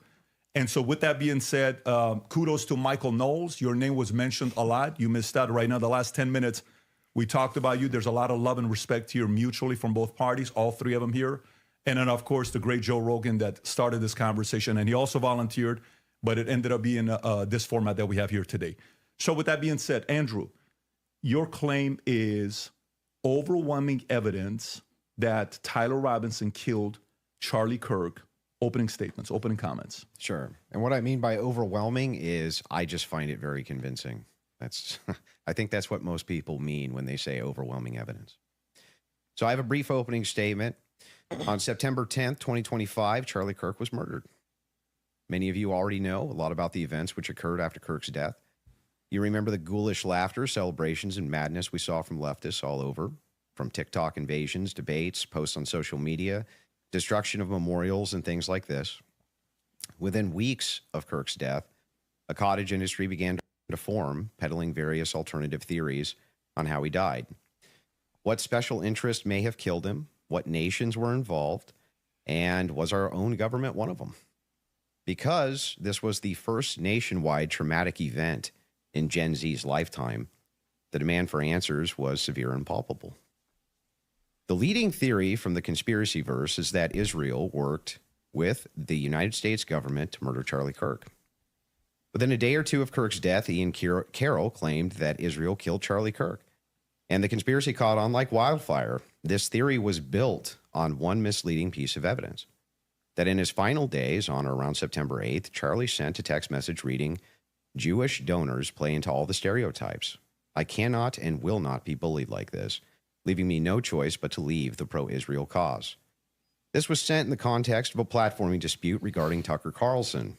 From this scintilla of misleading information, it was speculated that Israel killed Charlie Kirk because he would have successfully opposed the Iranian war. Now, that's a fun theory, and who doesn't like a good, fun conspiracy theory? I like them.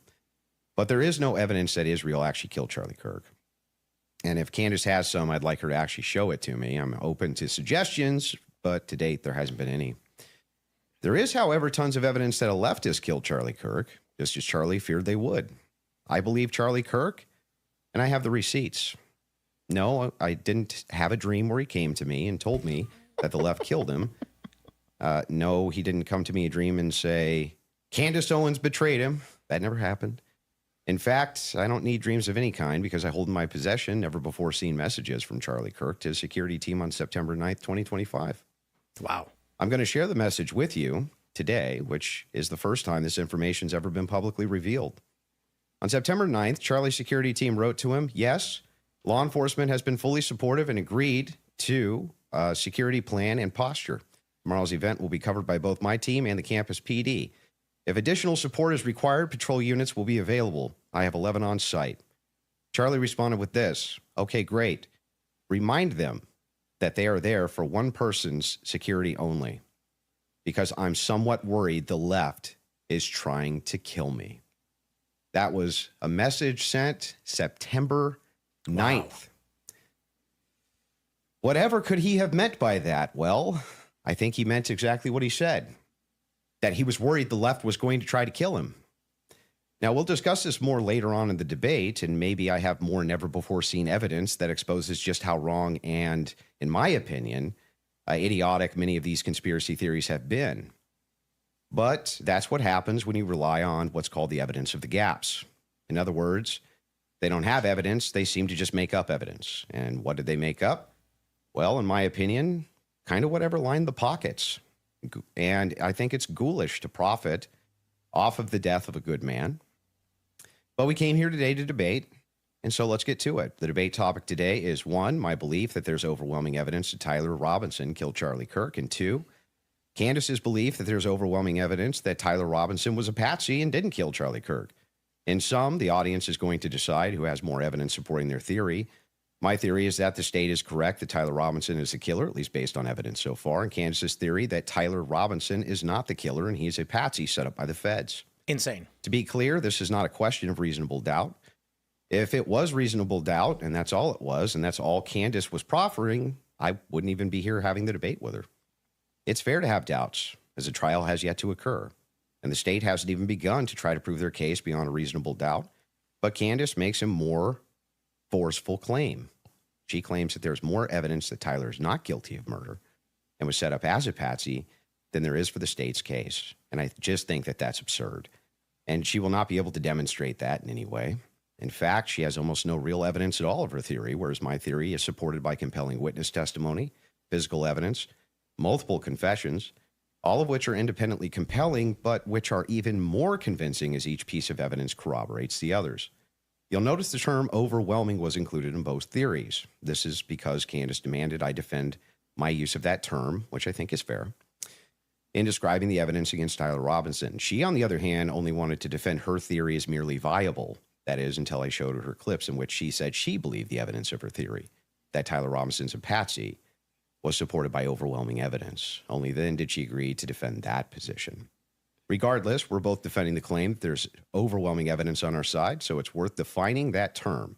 When I say the evidence against Robinson's overwhelming, all I'm saying is that I mean that as of right now, I find it very convincing. I see almost no evidence at all, only speculation on verified claims and suggestions of things that could merely be hypothetically possible. Dreams, vibes, feelings, things like this. Almost done, by the way. I have no problem defending the state's case and welcome Candace bringing up any challenges she would like. But if I'm honest, the reason I was willing to pay the $300,000 for this debate was to finally have a chance for someone to demand Candace be held accountable for the unbelievable theories and claims she's been making. Candace's investigation is indistinguishable from a leftist operation. She couldn't be doing more damage to the right if she were trying. She uses her considerable platform to relentlessly attack one of the most influential conservative outreach organizations for young people, and she's making a mockery of the online right-wing commentary class. She's harming Republicans in an election year by dividing them. She's attacking the very organization Charlie spent his life building, and she's attacking the people he loved, including his wife. And it cost me $300,000, but today I hope that she finally answers for some of that.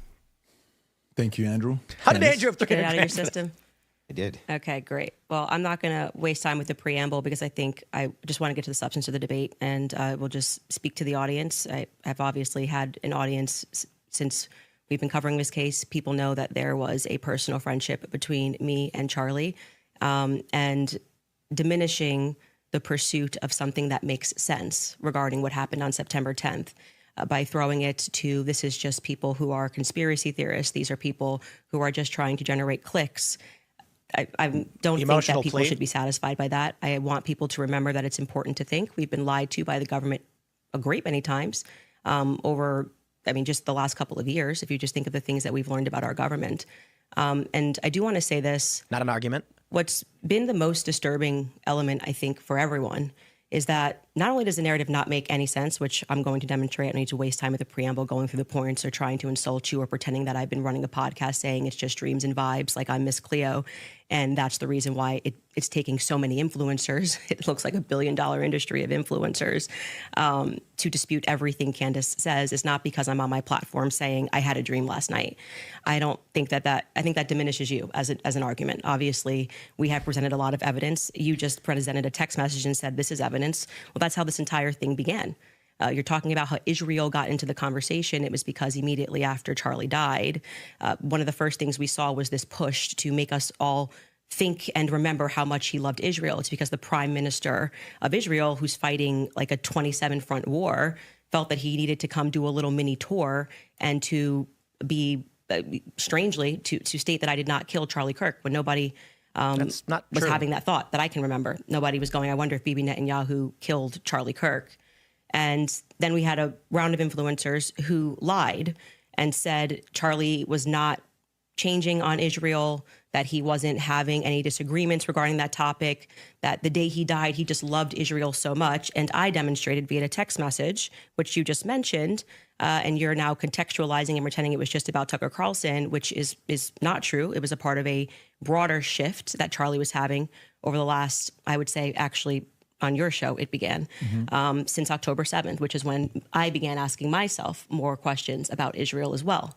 And so, yeah, when all of these things happen in the immediate aftermath, and then I drop a text message after everyone is denying that, Tucker Carlson then comes out and confirms the conversations that he had with Charlie. Megyn Kelly then comes out and confirms the private conversations that she had with Charlie. People then begin to ask a reasonable question, which is, why are we lying about this? If they were forthcoming with that, and they had said, hey, yeah, Charlie was starting to ask questions. I think after October 7th, is not it's an reasonable argument that people are starting to re-examine our relationship About Robinson. with Israel. We wouldn't be here today. But it has been lie after lie after lie, debunk after debunk after debunk.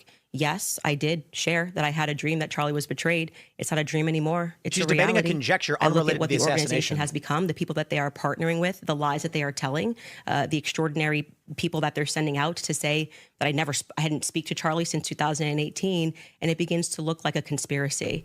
And just as a historical fact, that entire term was created by the CIA to gaslight people after the assassination of JFK. So it's not exactly one that makes me nervous. Like calling somebody a conspiracy theorist is essentially saying that they demand further answers and they're not accepting the Fed slop. So I'm grateful that you came today. I don't need to, like I said, take cheap shots and discuss your manner of debate or your strategy. And I'm also grateful that you shared that you had that text message today, because everybody watching knows that I have been demanding not a debate, just an open conversation with Turning Point USA. They should be here. It shouldn't be you in that chair. It should be the person that took Charlie's place, maybe Erica Kirk, maybe Andrew Colbert. He's a spokesperson. And rather than doing that, they send us another influencer. So let's see how it goes. Just out of curiosity, are you between 0 to 100? What is the likelihood that you think Tyler Robinson shot Charlie Kirk and killed him? Based on the evidence right now, I don't know. I'd say 75, 85%. Candace? 0%. 0%. I'm at 0. So with what we've seen in terms of the evidence, I'm at 0%. So not only, that maybe somebody was behind him as a patsy influencing him, you're not even saying that he didn't even shoot Charlie Kirk. Right. And kill him. If you said, was he involved that day, as Right. I have consistently said on my platform, I would say yes, he was. I don't know what role he played, but as the shooter, 0%. Do you have any evidence for it? For what? My percentage? The fact that he didn't shoot and kill Charlie Kirk. Yes, which I'm hoping we're going to get from the rooftop on Losi that day, based on the evidence that has been. Do you think he was shot? I do not think that Charlie was shot from a 30-06 from Yeah, Losi. but just shot at all. I don't know. I think that a projectile hit Charlie, and I'm open to other people's presentations, but I have not seen any compelling evidence that Charlie was shot by a 30-06. Can we see maybe if we're going to have an olive branch to each other, if maybe we can establish what we consider the facts of the case to be first? Yeah, sure. Okay. So you're not sure if he was actually shot.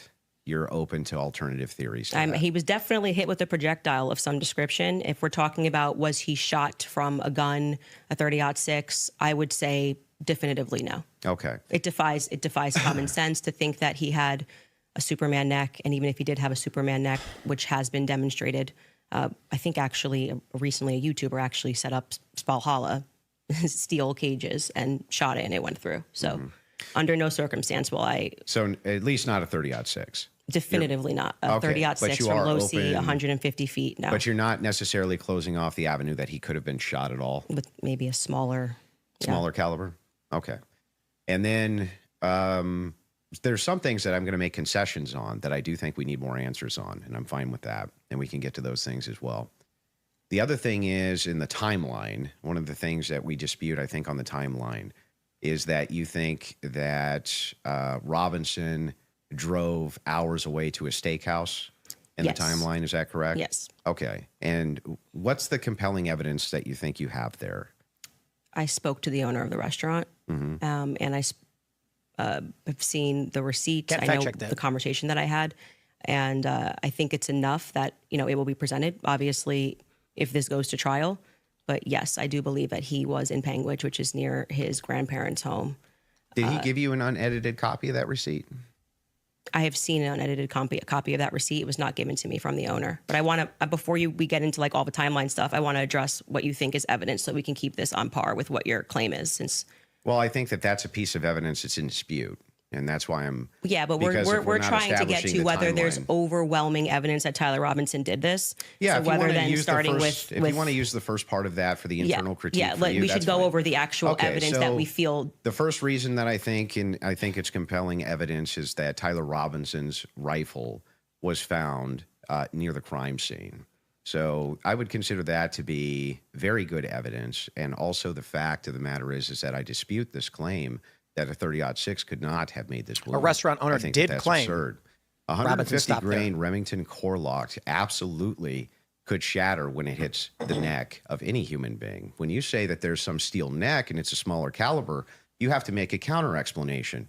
Why wouldn't a smaller caliber also go through bone? It could. I didn't say it can't. Right, exactly. So if that's the case, then ammunition is going to be the critical key here. And if we have frangible ammunition, which we do in this case, a flex tip round, well, I'm sorry, not a flex tip, a soft point round from a 150 grain Remington core lock, that's just a small jacket that goes around the actual lead piece.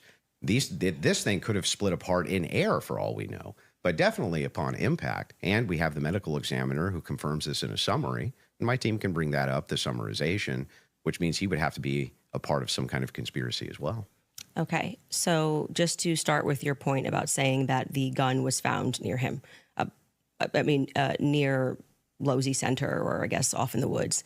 That gun, did you watch the testimony? Did you watch the preliminary hearing? Yeah, we covered it live. Yeah. Okay, so forgetting what the summary of the medical report was, did you watch the testimony that was given by the Caitlin Oliver, the ATF woman, Samantha Carner, any of those people who went into the science of Yes, I recall. You're talking about the bullet when they- analysis? Yeah, when they went into the DNA. Okay, so that's kind of the most relevant part. Okay. I'm not denying, I've never denied on my platform or anywhere else that a gun owned by Tyler Robinson was found near the crime scene, right? That Okay. doesn't remove, if you think somebody set up as a patsy, you could take a gun out of this room right now and you could walk out and plant it in the woods near a crime scene. I That's agree. not convincing evidence to I me. concur with the fact that that's a possibility. So that you logically possible. I think, have said on a platform that you were a gunsmith. Mm-hmm. Okay, and for how many years? many years. For many years. Mm-hmm. You also said that you were an Army sniper. I wasn't a sniper in the Army. Okay. And I never said that. by the Sorry, way. your wife tweeted that you were an Army sniper. Yeah, I don't know. Like 15 years ago, she said something. Does it She said change that 15 years later? She said that it was colloquial.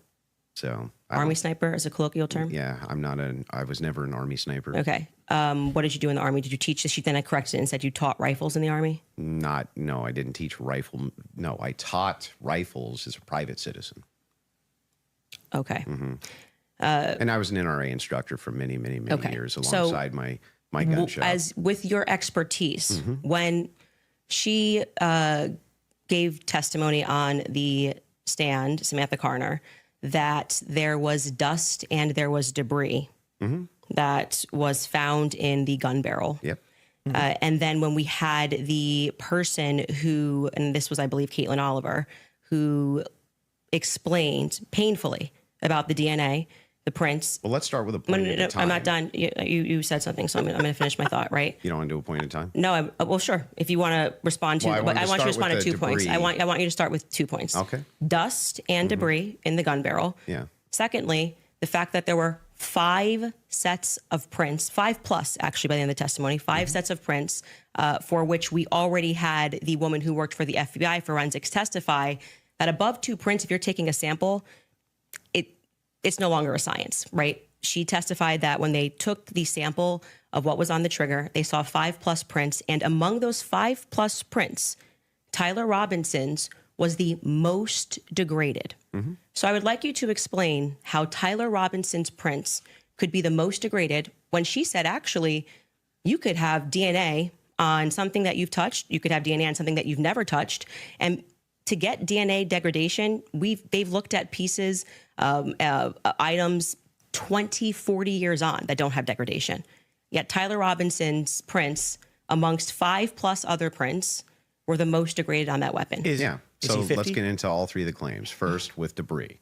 When it comes to debris, firing rifle doesn't always blow the debris out of the barrel. Okay, you think there could be debris and dust. Yeah. He just fired the weapon. Sure. Okay. Not only that, he left it in a forest. Yep. Now, that's I don't why I know have a cleaning kit for my guns. If you agree with me, More but than one. if you leave a rifle in a wooded area, it's also possible that debris could get in that way. But I'm not even sure that that's what the case is. I think it's far more likely that he fired the shot, it just didn't blow all the debris out, and it often doesn't. You'll find this if you take Grandpappy's dirty rifle, and it's all dusty inside the bore, and you go fire it. You'll often look down the bore, and there's still dust. Okay. Happens all the time. Okay, and the prints?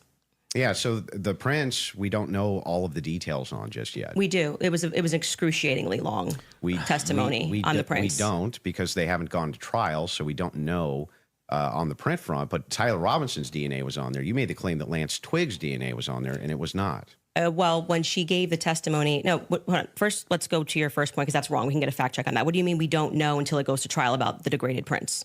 She testified, and this is the person who took the prints. Yes, but the problem is that inside of this particular testimony, you agree with me that there's going to be much more of the DNA analysis during the trial, right? But you also would agree that her fact is not going to change, that among the prints, his was the most degraded. So I'm asking you to address that. How could that be possible? Let's give it, let's just grant this for a second as a possibility that his fingerprints were degraded. It's not a possibility. It's a fact. The person who took it. I'm just granting it for the sake of argument. You should grant it because it's a fact that so she now, presented. So now, no fingerprints were granted. found on the rifle So from Tyler Robinson himself. What do you mean, so what? Yeah, so what? What does that prove? It proves that if his prints were the most degraded amongst 5 of them, you're going to have to explain how that's possible if he's the one that recently fired the weapon. Yeah, so wait a second. You're saying that it's an impossibility that if his fingerprints are the most degraded, I'm telling you to explain it. You're the gunsmith. Well, so wait a explain second. it. How would a gunsmith give an analysis on fingerprints or DNA? Do you think that I work in a DNA laboratory So with your fingerprints? answer is I don't know. You can just say you don't know. But you I don't did. have to. But I did. No, you said so what? Yeah, So so I don't know. but I what actually would don't that- have an explanation what would that for that, prove, Candace. though, is my question. Well, I think that what it would prove is that it is a more viable theory that people who had stronger prints on the gun may have used it more recently. Did they say who else had fingerprints on the gun? They named Matt Robinson explicitly. Okay. And this was a part of the testimony where she was speaking about how they got samples of elimination samples from the home of Amber Robinson, Matt Robinson, and Lance Twiggs. Those were the 3 names they named. So are you saying that Twiggs' Would you like me to fingerprints- finish my statement? I just want to make sure I'm clarifying. I'm trying to finish the answer, but it can't be clarified until the answer comes out of my mouth. Smudging, it was Okay. said. So Go ahead. this was a portion of her testimony where she was explaining how they got elimination samples from the home. And she named Matt Robinson, Amber Robinson, and Lance Twiggs as the elimination samples that she was using. And so she explicitly said, some of them, so we can assume 2 out of the 3, their prints were found on the gun. She explicitly named Matt Robinson as someone who had prints on the gun, and then said there were 5 people that they had taken that sample from. And again, what's also relevant here is the earlier testimony, which came from the FBI forensics analyst, I believe it was on day 2, where she said that when you're using those mixtures and those samples and you get up to 5+, it's really hard to make any sort of a determination. So both of those things are relevant. If you can't explain why his prints are the most degraded and you're saying he is the shooter, it's not really a so what. It's an open-ended question that people have a right to pursue. It's not a conspiracy. It's actually proof of my claim that there's evidence that he was set up as a patsy. This is a transcript prove anything from that about hearing. him being a patsy. It said it's evidence to support the claim that he could have been set up as a patsy. So this is why I said earlier, so what? Because even if it's the case, this doesn't have an explanation for it yet. That doesn't actually give you any evidence in your corner for Tyler Robinson being a patsy. Okay, hang on. I didn't cut you off, right? You would need to actually explain how this would demonstrate Tyler Robinson. This is tied into Robinson being a patsy.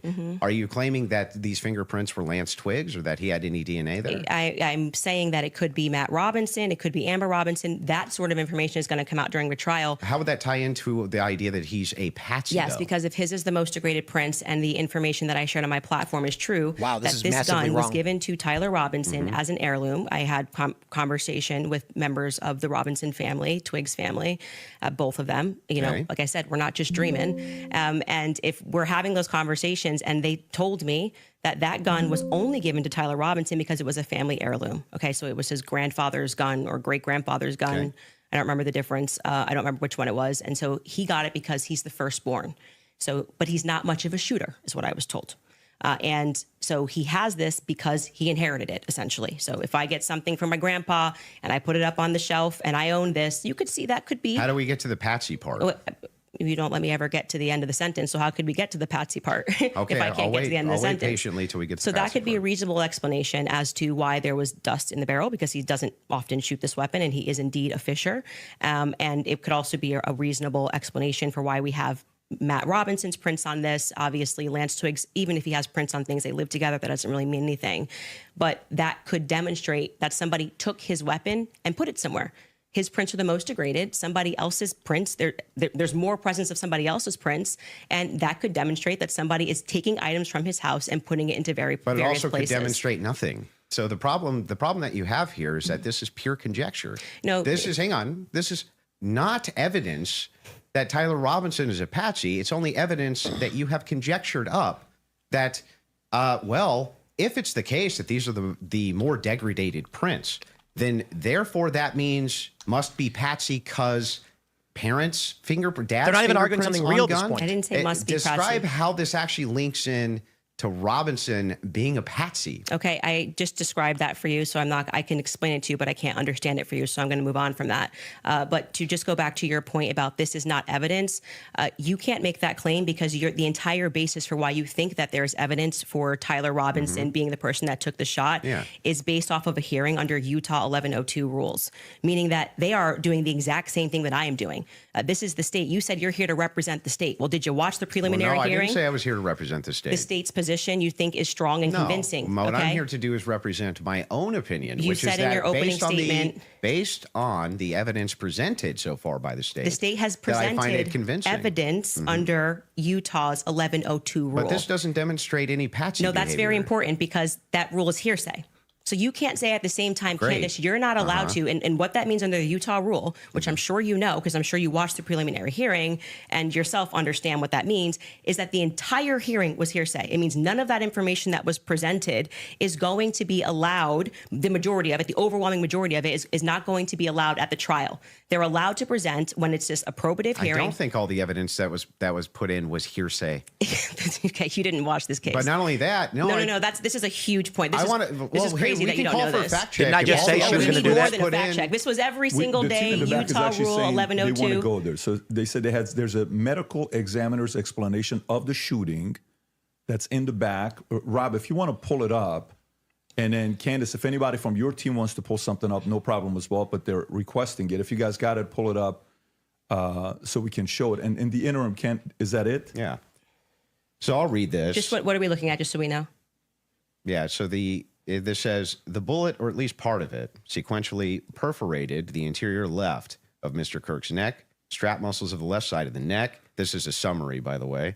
Left common carotid on the left external jugular veins. The bullet also obliterated the left side C27 vertebrae, transacted the cervical spinal cord. The medical examiner observed a significant portion of Kirk's cervical spinal cord was traumatically absent.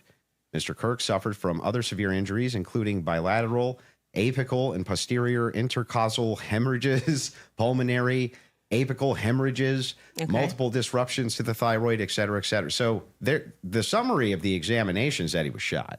Okay. That was what they were pulling that up for. Okay, and I'm not disputing that he could have been hit with a projectile. We're not disputing that, so I don't know why this was brought up as a fact check. Could you bring up 1102 Utah rule? Because this is an unbelievable point that you're making by saying that I am not allowed to infer off of evidence. You can infer. I'm trying to follow the inference. But your entire reason, like you asserted that you believe there's overwhelming evidence on the basis of what we saw in the preliminary hearing. The entire preliminary hearing was hearsay. Yeah, I'm fine with your inferences. But no, you just literally said I couldn't do that. Yes, I can. No, I didn't. I'm just saying from your inference, how do we get to Patsy?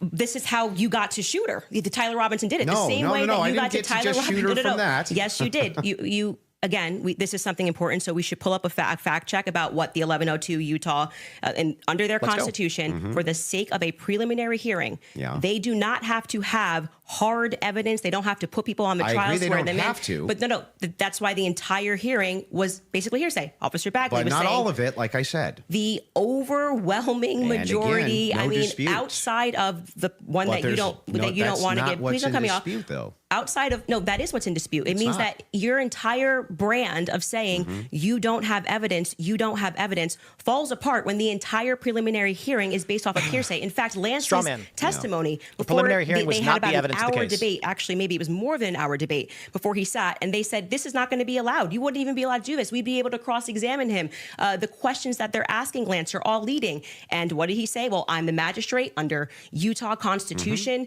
1102. It is my job to allow all of this so we can see if the state has enough here that we can then move to a trial, which will then. They would not allow this stuff. They would say we get to cross-examine Lance. Lance just can't willy-nilly say. I'm not disputing. But the entire substance of your argument is that people can't infer off of evidence. That's what you're saying to me. When you say, Candace, you can't talk about the degraded prince, which is a fact. Yeah, I'm not saying that. And then infer off of that Didn't say that Tyler could have been a patsy. You're just literally making stuff up. So here's what the position is. What did I say she was going to do? I'm saying that I think you. Let's pull that up. Let's pull that up. I am doing exactly what the state did. I am looking at a piece of evidence, and I am saying. But you're not showing me how you get there. Can you describe to the audience what Rule 1102 means? So this, just so everybody who's watching this at home understands what I'm saying, even if he doesn't. What Andrew is arguing is that I don't have the right to extrapolate from a fact like making it up. Andrew never said purely that. making it up. I'm asking based on Andrew. Based on can your I show my inference. evidence? You just showed yours. Reliable hearsay. You'll get a chance. Reliable hearsay in criminal preliminary examinations. The entire preliminary hearing that you just saw was on the basis of reliable hearsay. And what that means essentially is the people who are making the statements can just say, Patrick told me that he did this on Monday. Patrick's not here. And that is, they can allow that into the hearing. That's just because it's just meant to be probative. And so it's the state saying, here's what we have inferred. So you are allowed to take a piece of evidence and then you are allowed to infer off of that evidence. Okay. Case in point, that's a demonstration that's a demonstration of what I just did. Candace is using a manipulation tactic. The prince were the most degraded off of Tyler Robinson. And from that, what She's I am reframing the inferring debate. is that it's plausible that Tyler Robinson was set up. That doesn't. That's the point in contention. That's not a point in contention. That's the point in contention. It's not a point in contention. If you're saying it's a point, it is the point in contention. It's not the point in contention. I'm telling you that was what the entire hearing allowed for. So the evidence that he is describing, we're asking you that he is using to argue his case, is all based on inference. Hearsay is not material to whether the thing is true or not. So what they are inferring off of the facts. So again, we're going to take this, and I'm just going to even grant it because it's irrelevant. I'm asking how you get to the inference that even if you dispute that piece of evidence, that means Patsy. I'm looking for the logical chain for how you get to that inference. What I am telling you is it's the exact same way that when you tweeted, I think that this evidence is overwhelming. When they say that looks like Tyler Robinson's car, he drives a similar car, okay? They are inferring that that's Tyler Robinson. We are not talking about a preliminary hearing. We're talking about the plethora of evidence outside of it. It's not a fact. When you show a blurry image, which you kept citing that we have images. I'm talking about your inference that the fingerprints, even if they're degraded, equals Patsy. How do you get that inference? I didn't say it equals Patsy. I think it is enough evidence that it should be explored, which is exactly what this preliminary was in the inverse. That's not in dispute. What's in dispute is when you said, I'm using this as evidence that he could have been a Patsy. I'm asking, how do you get the inference to Patsy from that? Because what I am saying is that it shows that somebody else had more DNA presence on that gun than Tyler Robinson did. So it is plausible, which is all they're doing. They're presenting plausibility based off of the facts, okay? It is plausible that somebody just took his gun and put it there. That's it. Is there equally... that's how it works. And is there equally 100 other plausible explanations? I think that's the reason why most people are exploring when things don't make sense. Got it. So yes, at the beginning of that, this is how the court process works. So just so we're clear, if there's 100 other plausible explanations, inferring. then Candace, why is it that we should go with this idea that it was a Patsy? I'm not saying that we should go with the idea that it was a Patsy. I am saying that there is. I thought that was the whole defense, your whole claim today. My whole claim was that there is more evidence that he has set up as a Patsy. How does that equal evidence of Patsy?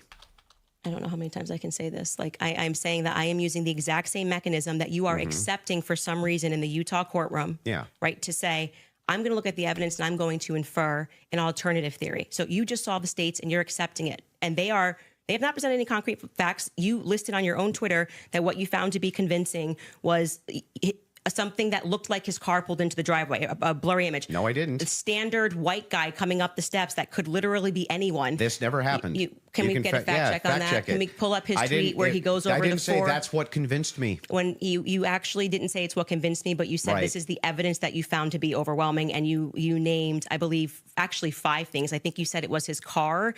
You said it was. Well, there's multitudes of things that I find. You just said you didn't say evidence. it, so we're going to get a fact check on that. You did. Go ahead. You said the blurry images coming up the steps.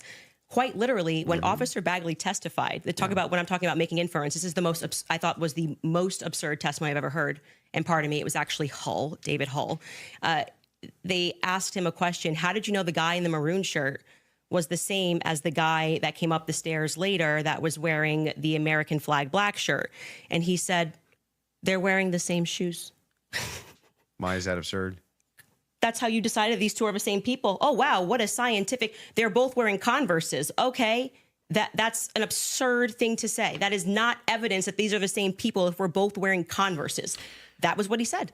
That's what flew on the stand. But I still don't understand how that would be absurd. If somebody, it's an absurd thing. For instance, if somebody were to change their clothes but keep the same shoes on, wouldn't you utilize the shoes to try to track that person? If the they were idea that on a college campus, 2 people wearing this totally different outfits, but both wearing Converses can't happen is such an absurdity that I don't even need to argue that. I'm just going to let people deal. Why is it absurd? Just concede that point. Obviously, it's an absurd thing to say. I'm not I know sure, these are the same people because they're both wearing Converse. Yeah, I'm not sure if in context that's what happened. But even if it is, you can get a fact check on it. But even if it is, again, and it was if Hull. we're utilizing inferences, whenever we're dealing with logic and we're dealing with making a logical inference, we're going to take the entire collaboration of evidence and then we're going to make inferences from that. You would do that with any type of logical proposition. Otherwise, you could never have a true or false claim. But you just told me I couldn't. So do that never happened. You're just making stuff up. So anyway, as I said, Candace will just make things up. Inferences. What I'm looking for is the logical inferences that you have that Tyler Robinson's a Patsy based on the totality of evidence that you have. We can keep going through your other evidence, but we should find his tweet where he lists the reasons that he was convinced. So let's start with the 30-06. I think that's fine. Your team's looking for. Do you remember how long ago that was? The tweets of the 5. Did you delete it or no? No, did I you don't delete delete tweets? tweets. Okay, cool. Just look for. He said Unless it I was his misspell. car. It was his. It was the car, and it was definitely the staircase photos, and it was when the trial was going on. Okay, she has it. Perfect. If you got Skylar has it. If you want to pull it up so we can see it. Somebody said, so give me the clear evidence right here. I want you to provide it right here. All I heard from the investigator was, we believe this to be Tyler Robinson. Is belief something you go as a fact? You wrote the car pulling in. That's a totally blurry image.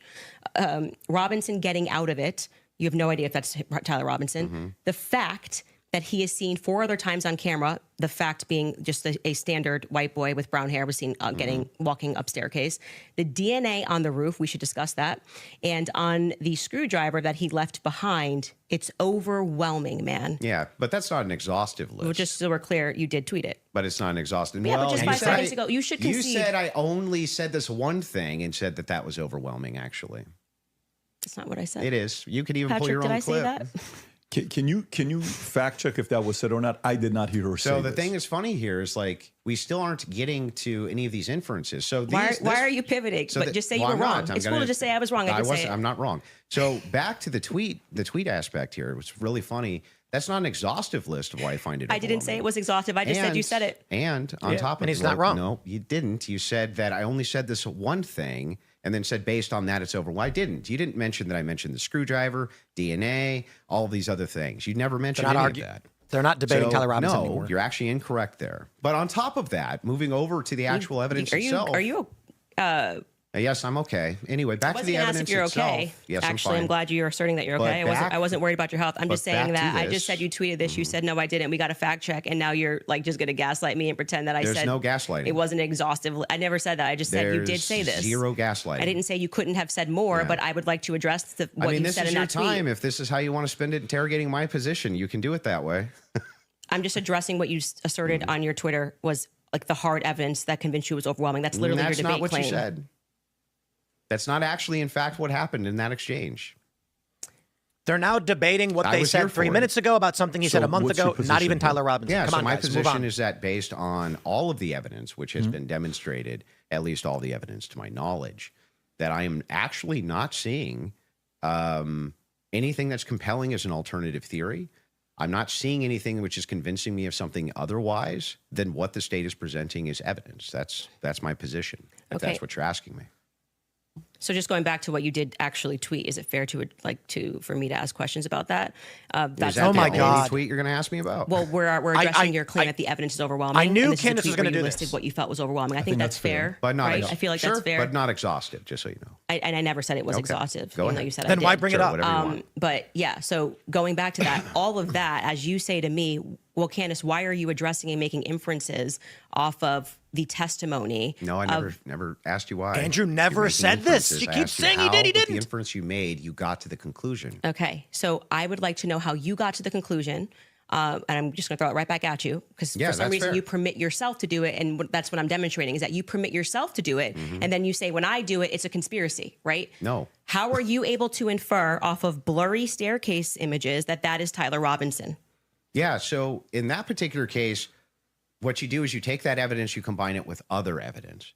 So it's not just that Tyler Robinson is seen in the staircase. Why are you calling him Tyler Robinson in the staircase? That's what I want to get to. Yeah, because, I mean, we'll just use this. If you don't agree that that's Tyler Robinson, then you would just have to humor me. I think it is, so I'm using the name. But why do you think it is? Because you I'm make trying- everybody, you that's call them literally conspiracy what I'm trying theorists. to explain to you. Okay. So if you're asking for my inference why I think it's Tyler Robinson, is because Tyler Robinson said in his text messages, you'll be able to see me on security footage at the campus. Said it in his own messages. On top of that, Twigs, yes, you can pull them up if you want to fact check that. He did say.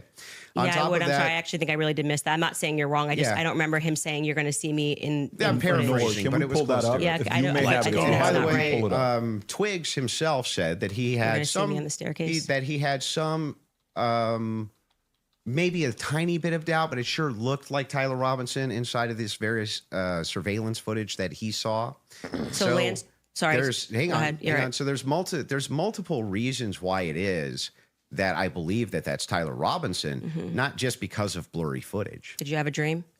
Just kidding. No, it's because I combined multitudes of evidences. Okay, so let's address those multitude of evidences. The first one we're working on a fact check on because I do not ever remember him tweeting. That's me in the stair. I mean, or He did. Oh, he texting. didn't tweet it. Texting He said, that "Look at the that's photos me from the in surveillance footage. It was staircase." me. I think that I didn't say that. I said I literally didn't. What I said is that he texted over, "You'll be able to see me in footage at UVU," and I'm paraphrasing, but that's what he said. Yeah, could we get a fact check on that? You The can second find it. thing you said, absurdity. He wears Converses. He wears sneakers. If his boyfriend is not 100%, I'd like to understand why Andrew Wilson is overwhelmed by it. That's what I'm trying to get to. And lastly, I would like to remind you that Lance's statement would not be permitted. This was a huge part of the preliminary hearing, that they were leading. All the questions that were asked of him were leading, so they would be struck down at the actual trial. And also, I would like to remind you that he got use immunity for that. Use immunity. I understand. Which means like that happens, by the way, all the time in these cases. And I'm wondering why Look at the particularly photos happened from the for surveillance Lance in this footage. It was testimony. me. And I would also like to point out that something that's remarkable about this, again, leaning to my perspective, that Lance has a lot more, which I have said many times, Lance has a lot more involvement than the feds are letting us know. I think more is going to come out that either. Because they interviewed him on September 11th. And then for whatever reason, just ahead of what was supposed to be slated as the preliminary hearing, which was initially supposed to be in May, they bring him back to do this interview, which in my opinion should have never been allowed. And I actually agree with the defense that it's a violation of his constitutional rights not to allow them to have cross-examined him. But I understand Utah 1102, do what you do. It's all hearsay. But to allow it in that way for him to just be able to also have use immunity, knowing that he's not going to get in trouble. He could literally get up there and lie about anything, and he's not going to get in trouble because the use immunity was given to him in April, I believe. April 28th is when they gave that testimony to the defense. I think they shot it in like April 20th of 2026. That is not compelling to me for somebody who has use immunity to give a testimony and to say, I'm not really sure, but definitely like he wears jeans and stuff. That's not what he said. He did. Actually, you can get a fact check on that. Yeah, that's Skyler, not, I think he you said pull much it up more if you than want that. to. So a couple things we have. We have Rule 801, Tyler's messages, that says it's not hearsay. But first, go to what Candace is asking about. Skyler, I think you have it. You just text me if you want to pull it up. You said you have the text. If we can put that up on the screen. Thank you. It was me. Look at the pictures from the surveillance footage. It was me. Okay. I literally said to you, it's not an oof. I said I didn't remember this, and I'm happy to have a fact check on that. Okay. I didn't call for the fact check saying you're wrong. I literally said I don't remember that from the I'm fact just saying to you, like, I'm trying to be concise for you. And then also bring the 801 that you just said. What was the other one? Yep, the 801. Tyler messages saying it's not hearsay, if you have that as well.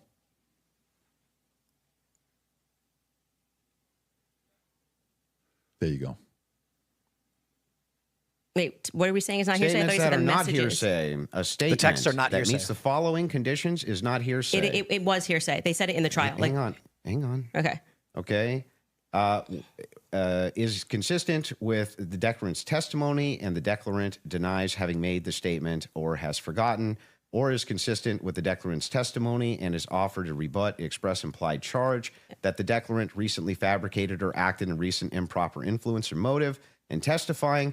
So then wouldn't that mean that a bunch of this wasn't hearsay? The texts are not hearsay. I just want to make sure. Yeah. Would that mean that a bunch of this wasn't hearsay? So the opposing party, which down the line, like I said, they talked about this for about an hour and a half, and they discussed how if Lance was in court and he was giving his first party, giving his testimony as the opposing party, whatever, all of this would be fine. They had an issue with how the questions were being asked and that they were not allowed to cross-examine him. So that is why his video testimony would not be accepted in the main trial.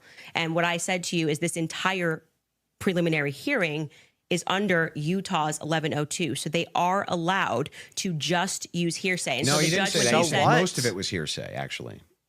Yeah, The it was. overwhelming majority. Well, I mean, I'm leaning now into my opinion that some scientific aspects, which they kept asserting, like the federal rule 403 or 402, some of those parts were quite Sounds like scientific. you're backtracking quite a bit. No, I'm not backtracking at all. What do you feel Okay. like let me help you. Where do you feel like I'm backtracking? It Well, literally was done under Utah's 1102. Yeah, nobody disputed that. Okay. What the dispute was is whether or not most of it was overwhelmingly hearsay. Yes, is that the case? it was. Yes, that's Okay. a fact. I'm not backtracking on And that at what all. are the things How that- many times did you? I mean, Yeah. if you watch the preliminary hearing, it's like they constantly. I'm 1102, 1102, 1102, 1102, That's true. 1102, and the reason for that is because it's allowed. I'm not saying it's illegal. It's allowed at this stage, but I'm just reminding you that when you're going to sit across from someone and your claim is going to be, "Where is your hard evidence? This is what I heard, and I agree with what I'm watching." You are watching the state put on a hearsay preliminary There's gonna be hearing, hearsay. True. and all of those things are not going to be allowed, right? Even when they got into witness statements and things of that nature. There's a reason why they swear you in and they say, "You swear to tell the truth, the whole truth. Did you, write things this are not in statement?" dispute. So it's the overwhelming majority of what you saw was hearsay because other people were representing other people's statements. They were saying they had conversations. We don't know where it came from. All allowed at this stage. Okay, but it's hearsay. Admissibility in So But trial even is a lot of totally that different stuff argument from may things not fall happening. under hearsay, under what we just read, right? But the evidence that you're speaking about, Mm-hmm. like when you say that we're going off vibes, you don't know Tyler Robinson, okay? His boyfriend is not 100% it was him. So I'm going back to your points that you made that this was overwhelming evidence for you. Mm-hmm. That doesn't make sense to me. Well, overwhelming just means You can't convincing. consider another option that there Well, could have been hang another on. Do you white agree guy with me wearing that Converses on campus. Yeah, do you agree with me that I said that what overwhelming means to me is that it's just very convincing to me? Yeah, and I find it to be completely unconvincing. And that's fair. I Because understand that I you looked can at those find- blurry photos Yeah. Mm-hmm. that they presented and said, your statement on right now is that Yeah. he's wearing Converses and he also like that's just But crazy these aren't to me. the evidences that I find the most convincing. Well, you said that in your Twitter, that's not the only thing I've ever said on my Twitter about this case. right? But the question that was asked of you was pretty direct. Yeah. Right. What did you and find this to is be? not an exhaustive list of all the things Well, that's that I not find what you said in the convincing. tweet. You can tweet longer too. It's not like we're limited now to 240 characters so anymore. wait, so anything that I tweet and all other tweets that I've ever made are now excluded because I used the word overwhelming in this one. Well, they even wanted- though all of this information I've said so publicly over and over and over again is what informs my position for why I'm convinced on the case. That's bizarre to me. I feel like this is Andrew versus Andrew. Somebody asked you a question. What are the points that you find to be the most overwhelming? And you answered. You mean and from that day, from that particular day of the hearing that I was responding to? Okay, this is something you find to be more overwhelming? Let me answer that question. Yes, okay, that's what do I you? was saying, Okay, go ahead. yes. Go on. What do you find to be more overwhelming? Yeah. Can So we do this? Do we want to get into it, or do we want to do a quick ad break? I'm Are you guys good to keep going, or I'm fine to keep going, but we can would also. you like to take yeah. a quick break? Doesn't or matter to me either If way. we're going into a different topic, that may be another 30 minutes, 40 minutes. I don't want to stop you Yeah, guys in the let's middle of it. end So it what on would you what like you to find do? to be more overwhelming. Yeah. So if we're for me, it's the confessions, the text messages, all of that is what I consider to be, from my opinion, that's the most convincing for me. Okay, we should discuss the text message confessions when we get back, if you'd like to. Okay. I think that's a good idea. Folks, we're going to take a quick ad break. We will be back in 3.5 minutes. Thank you. All right, so quick assessment. Oh, look at this. She's Christians have lived continuously in a small village just outside of Jerusalem called. function. What was that? We had the choice to make it fast. Wait, We they had sell the choice shoes? to make it cheap. We chose neither. Instead, we chose Tuscan Italy. We chose I actually true wanna know about Italian his shoes. craftsmanship, each pair touched by 50 skilled hands. We chose patience, spending 2 years perfecting every detail, and we chose Do your the shoes, finest brother. quality. That's awesome. I'm a big fan. We've talked about doing shoes here as well, because for skateboarding. But super cool that they got their own shoes. I should actually. I got some light beef with PBD because he falsely accused me of demanding a private jet when I never did.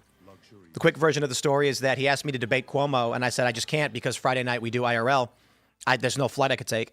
And they said, why don't you do it Saturday evening instead of Saturday morning? And I said, because I'd have to wake up. I go to bed at midnight, wake up, rush to the airport, get to Miami. I just wouldn't. I'd be so tired. It's just brutal travel day. And then, and this was all through my people, by the way. My person, I told them, listen, if they want to get a PJ, I can fly down. They're like 10 grand from here to Florida. Actually, maybe like 8 one way. I was like, I can do it if we do a private jet. Instead of just being like, I understand that's the only logistic way to do it, PBD came out and said, Tim Pool's demanding I give him a private jet. I did his event for free. And like this fake beef. I'm like, what is happening? I told him I just couldn't do it. I appreciate it. The only way to be able to do it is if I had a private jet. Not because I want a comfort of it, because I just wouldn't make it on time. And that being said, I love talking about his shoes. All right, so here's a few things quick while we're in the break. Candace is doing exactly what I said she was going to do. She is claiming Andrew argued things he didn't argue, and she is saying things that can't be fact-checked. She is making things up, and she is arguing a point that was not made. Andrew Wilson did not say this one hearing is the only reason I believe it. It's not something he said. She then keeps saying hearsay over and over again. There's 2 points to be made. Andrew did not make that argument about that one hearing, and hearsay does not mean wrong, false, unprovable. It's an admissibility question. I can say my buddy John was talking to Rick, and Rick admitted to stealing stuff, and he's telling me what he said. It's like, it's hearsay, right? It's not direct testimony. Well, or you can say secondary hearsay is probably a better example. My buddy says, look, man, I was hanging out with John and Bill. John told me when he was hanging out with Rick confessed to everything. That doesn't mean Rick didn't do it. It means hearsay, weak chain of custody in terms of the claim, not admissible. But it may actually be a preponderance of evidence. As such, you can investigate or believe it lends itself to an argument. If you want to argue hearsay and over again, what you're actually arguing is, I don't think this should be admissible in court. And we can go, okay, I still think it's true. That's it. Hearsay doesn't mean false. So they should be getting back any second.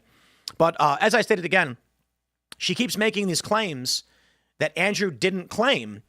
And then when Andrew says to her, no, I'm not arguing about hearsay. I'm asking you, how did you infer from A to B? And she goes, it's all hearsay. She's doing as predicted. I also want to say, what is she? Is she promoting? Is Candace doing healthcare? Is that what that is? We got reached out to by the wellness company, and I said no. And it's Dr. Drew, and I like Dr. Drew, but I said we don't advertise prescription drugs on this show. We don't. We were offered a lot of money by GLP-1s, and I told them absolutely not. We ain't doing any of that stuff.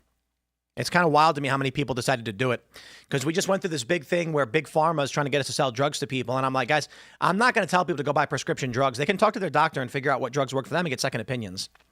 So no beef with the wellness company, but we've got a problem with antibiotic resistance, and they sell people antibiotics like you can pre-buy. Like, call your doctor, they'll prescribe it, and you can put it in your cupboard. And I'm like, do we want that? Look, man, I decided I'm going to stay out of it. Y'all can just go talk to your doctor about what makes sense for you. At the MGM Grand in Las Vegas, they got the business conference. When's this? August 31st, September 3rd. They got Logan Paul showing up. Look at that. Big show. PBD's got a lot of money. He's got a lot of money. We're waiting for this debate to come back. The Vault 26 conference. You know, the big secret to the big conference, pay people a lot of money. There you go. PBD is really good at business, man. Don't you forget it. You know, there are a lot of people that want to try, they want to be successful, but they don't make it. This guy knows how to run a business. That being said, I've never been a fan of paying guests. Like, we won't do it for Timcast IRL. We're moving to DC in a month and a half. All guest appearances are of the volition of the guest. And, you know, we've had people come to us being like, why don't you pay, Logan Paul to come on the show? The show will be big. You'll get a lot more attention. And I'm like, man, we don't do that. You know what I mean? Like, that's just not us. And then our show will be as big as it is, I guess. I don't know. But there's a lot of people that we could get if we offered them money, I know, and this is the secret to the industry. It's not really a secret, but a lot of shows do this, They'll reach out to a big guest. Hey, do you want to come on the show? We'll pay you, 10, 20 grand or something. And then you got a big interview, and that works. Sometimes it's the only way to get people. So we've avoided that for Timcast IRL mostly because IRL is just, guys, I just feel like talking about what I talk about. We hang out at night, and it is what it is. We get views or we don't. We're doing the Tim Pool show right now, which we usually record right now. Subscribe, YouTube at Tim Pool and Rumble at Tim Pool Show. And we're going to be talking about, this should go up on Sunday. We got 2 episodes. We got an episode in the bag with Jason Ellis we got to put up as well. But we just tell people, hey, come sit down, we'll hang out. This show we're launching it because we're going to be doing sit-down one-on-ones in DC. And we've got big names coming. This show's going to be a little bit different. I don't know if we'll ever pay guests the way other shows do to do appearances. But the goal for this one is just to be fun and interesting subjects. So we got a therapist. I don't know if therapist is the right word. Nurse, psychologist. And we're going to talk about therapy for men. And I think it doesn't work, so it'll be interesting. What's taking so long? They said 3 minutes. I guess not 3 minutes, huh? Hey, is what it is. We'll grab some of your chats while we're waiting. Let's see what we got. Candace fundamentally misunderstands what an 1102 hearing is. It means things not normally admissible can be used to find probable cause, but not that everything used isn't admissible. Yep. What is that? Someone said I look drunk. I don't drink any alcohol ever. Why is it giving me the business? We're going to get some Rumble rants in here. What do we got? Mason says, if I want to get super conspiratorial, Candace is paid by the Jews to make criticizing them seem retarded.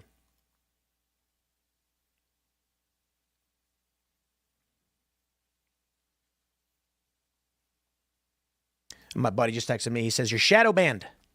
You're shadow banned. Bro, I know that. Come on. Let's see what we got. Well, one of the challenges, I got 4 channels. They're all titled Timcast. Oh, yeah, look at the live stream. Doesn't come up. That's interesting. Nothing comes up. Where's the live? There it is. It comes up. It's just the bottom. It's not at the bottom. It's just lower. To be fair, though, there's a lot of Timcast to search for. Timcast IRL, Timcast, Timpool. Blame YouTube. The original channel that I had was just /Timcast. Oh, the live stream doesn't come up. Those sons of... It's the 5th down. Timcast Music. The first channel that I had was /Timcast, and the name was Timcast. And then they rolled out Google Plus, and it instantly changed the name of my channel to Timpool. And I was like, oh, what happened? And then I had a second channel, Timcast News, and it just called it Timcast. For some reason, I don't know why. It moved the name of my original channel to a different channel, which is this channel. I'm like, what's going on? So then when YouTube gave me like 6 months ago or whenever they gave it to me at Timpool, now there's at Timpool, Timpool Show, at Timcast, Timpool, at Timcast News, Timcast, and Timcast IRL, Timcast IRL. So good luck with that. Man, we're still waiting. Gino says people are saying Candace is winning. This is why I'm blackpilled. Okay, we're back. Fantastic. Well, they're just lying. I think we're back. By the way, just an FYI for those of you that are watching The Crucible, there's 30,000 concurrent there watching. Support Andrew Wilson. That's your fans of his. Click that subscribe button and helps him grow his business. If you're watching Candace, I think there's 225 to 250,000 concurrent right now.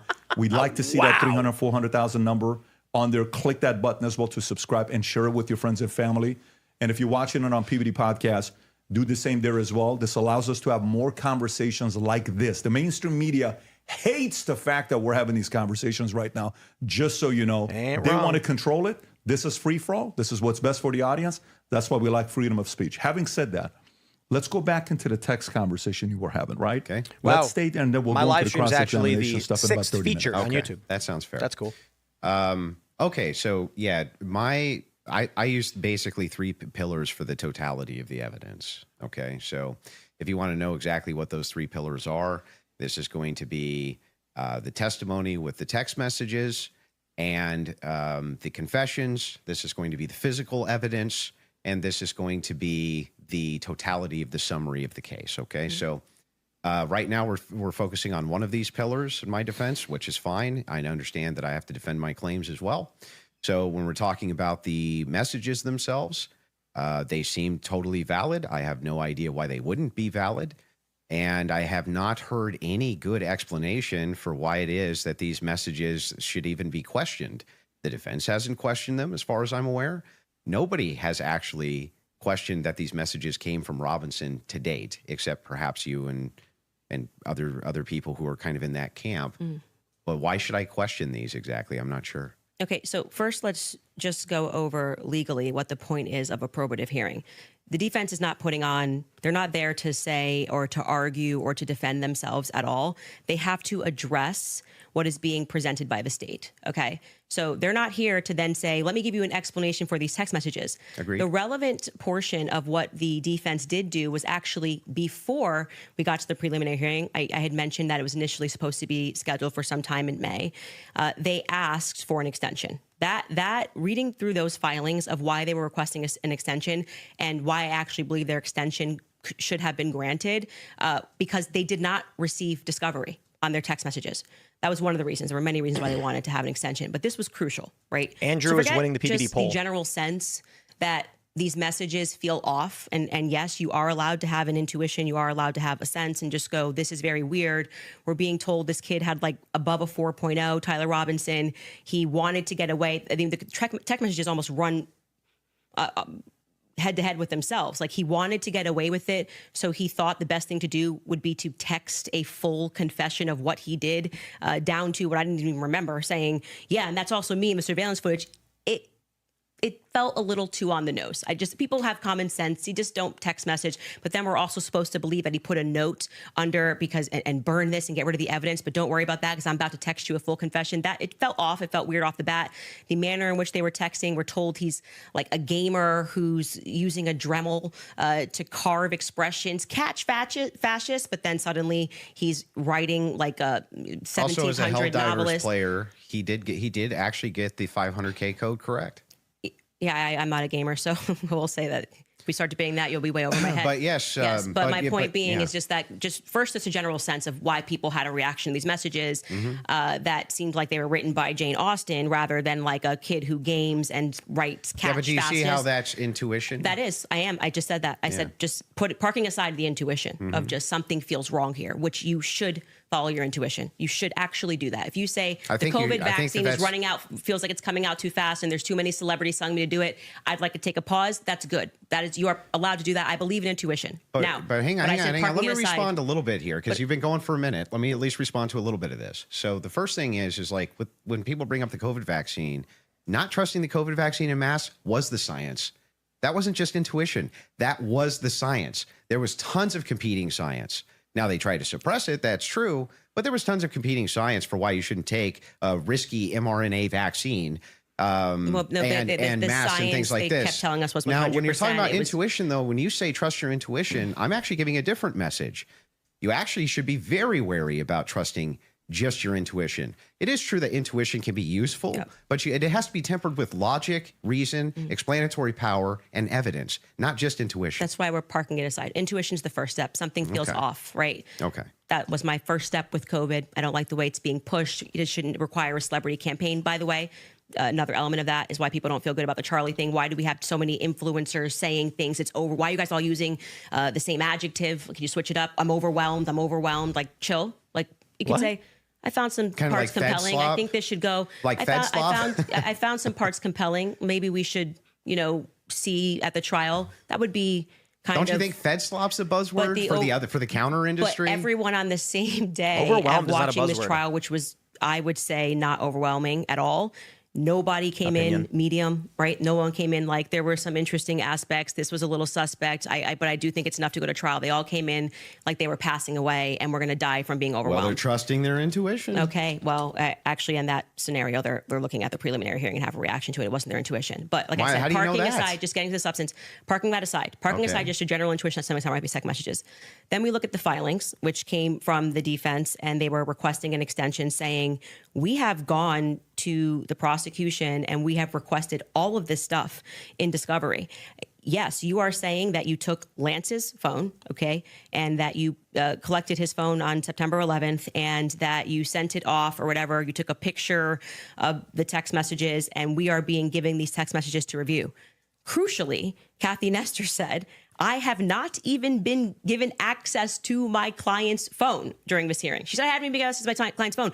She can't tell you, as a part of their discovery request, it's not enough to say to me, Candace, I just got a text message from Candace. And I say, I didn't send that text message. Maybe that's what her client's saying. We don't know because we're not at the trial, right? Maybe he didn't send those messages. Could there be someone who logged into his Discord? Could there be someone who logged in to his Apple? George could be sending text messages right now. We are married. He has every login that I have. And remember, he's up for a death sentence. So if I'm able to sow reasonable doubt with common sense, he may come during the trial and when they actually have to address these points, say, I did not write those messages. I was here. Lance, my boyfriend, was logged into my phone, logged into my Apple ID and my iCloud sending messages. I know that we have the capability because my husband does it. He has the capability to send messages from my phone. It is not convincing to the public when, for whatever reason, the FBI combined with the SBI, it was not the prosecution's fault. They made that clear during that hearing, would not allow them that discovery request to be able to see where did that message come from? Because you're saying my client was here, right? I want to know if that message actually was generated from his iPhone when he was waiting to retrieve his rifle, hoping that the pooch doesn't have a bad sniffer, like just weird messages. I want to make sure that, yes, it was actually him. He was holding his phone and his boyfriend didn't just log in to his computer when he was home. Lance was his boyfriend. That is a crucial fact here. That discovery was not met by the time we got to preliminary hearing. So I remain unconvinced by these text messages. Just as you feel convinced by them, I feel unconvinced by them. Okay. So then the idea here is the reason that you don't think that these are valid text messages, and you don't, right? It has not been proven that these messages are valid, and they don't sound valid to me. I don't think anyone, even if someone was selling like a, I don't know, pot on the corner, would be smarter than to write a full-fledged confession. I agree He with even Candace writes, on this. I thought I would get away with it, and I was hoping never to tell you until old age. And then we're being told that he wanted to commit suicide. And okay, but he just said he wanted to get away with it, but he's not smart enough to, I don't know, maybe not text it's such a confession like we've never seen. I think this would be like the I first agree time with this, ever but it's not somebody dispositive. has start to finish written No an evidence of anything entire, else. I'm in this surveillance footage and I'm here and I'm wearing my Converse. I'm being a little facetious here, but it was a little ridiculous. It didn't pass a sniff test for me. You have kids, and you do. love them more than anything. I do. If it was the case that you thought that your kid was innocent, wouldn't you be out telling everybody and their brother that you thought that they were innocent? And also, wouldn't you maybe recant and say, hey, he didn't actually confess to me. He didn't actually, none of this happened the way that the state is presenting it. What would have prevented the parents from testifying? Well, two things I can answer that. And if you watch my show, I keep telling you it's not vibes. So right after the shooting happened, Lance Twiggs, the FBI put him into a safe house they paid for. They went to the parents as well, to Matt Robinson and Amber, basically said, your life's at risk. There could be somebody who jumps up and wants to avenge Charlie Kirk. And, we're going to watch you. And they went into a federal safe house. What happened next is that they started thinking that the feds were maybe gonna, maybe not as honest as they thought. And how do you know any of that? So you gotta watch the show, right? Yeah, no. How do you know that? I had a source within the Robinson family. You have a source, Yeah. an anonymous source, Predicted of it. course. So there's no way for us to verify that what you're saying right now is actually even true. What did I say? Reliable hearsay. No, I don't find it to be reliable at all. It's just a source. I'm just doing what the prosecution What you're doing is did. a cool story. It's not cool. Well, you must have hated watching the preliminary hearing. You're giving us a cool story. Wait, you're saying the that counter to according that your argument is say I have a sources, source that who says the reason opposite. That the parents haven't recanted any of this. Recanted what? They have no statement from the parents. Wait, I just want to make sure that if it was the case, it was being reported in mainstream media that your father came to you and said, "Hey, is this you? What's going on here?" And then he and one of his buddies took you in where you turned yourself in. You wouldn't go out and be like, no, that's not what happened. That isn't what happened, though. You're just wrong on this. Okay, maybe I'm paraphrasing. What am I wrong on? What is sorry, just so I'm clear, where is your evidence that the parents turned him in? Well, no. I didn't say that. You said there's the mainstream media? I said with a sheriff friend. Yes. But the father did confront him. The father confronted what? Tyler Robinson. And where did you learn this? That the Tyler confronted that's part him? of the official documents. Our fact checkers can pull that up. But yes. But I'm saying, when you say official documents, do you mean you saw this on CNN or you saw this play out in the hearing? No, this was one of the things that I went through and fact checked pre-debate. Are you talking about the charging documents? I think it was it could have been in the charging documents, but we can pull them up. No. And yes, are you disputing this? Do we have that in the back to pull it up? 'Cause I can know- already tell you what you're talking about, the charging documents, because this go is ahead. where we had to figure out where this story came from, because everyone was operating under the assumption that Matt Robinson turned him in. Until we got to the preliminary hearing and we understood, like I said, even for that, when you are charging someone, you can use hearsay. It's all probative. That doesn't right? mean anything. So they didn't have statements. It's not like Matt Robinson, even though he was interviewed that night. Amber Robinson was interviewed that night by a Fed, separate rooms. Tyler Robinson was interviewed by a Fed. They did not produce statements saying, my son did this. I believe my son did this. But what happened was they did interviews. But also the crucial person here who you just brought up is Mike Mitchell. Mike Mitchell is the biggest unknown in this entire case. Everyone keeps saying they heard from Mike Mitchell this, they heard from Mike Mitchell that. So when the person wrote up the report that night, and it was Brian Davis who wrote up what became the charging document, he after they transported Tyler Robinson from the Washington Sheriff's County office up to, I think it's Salt Lake City.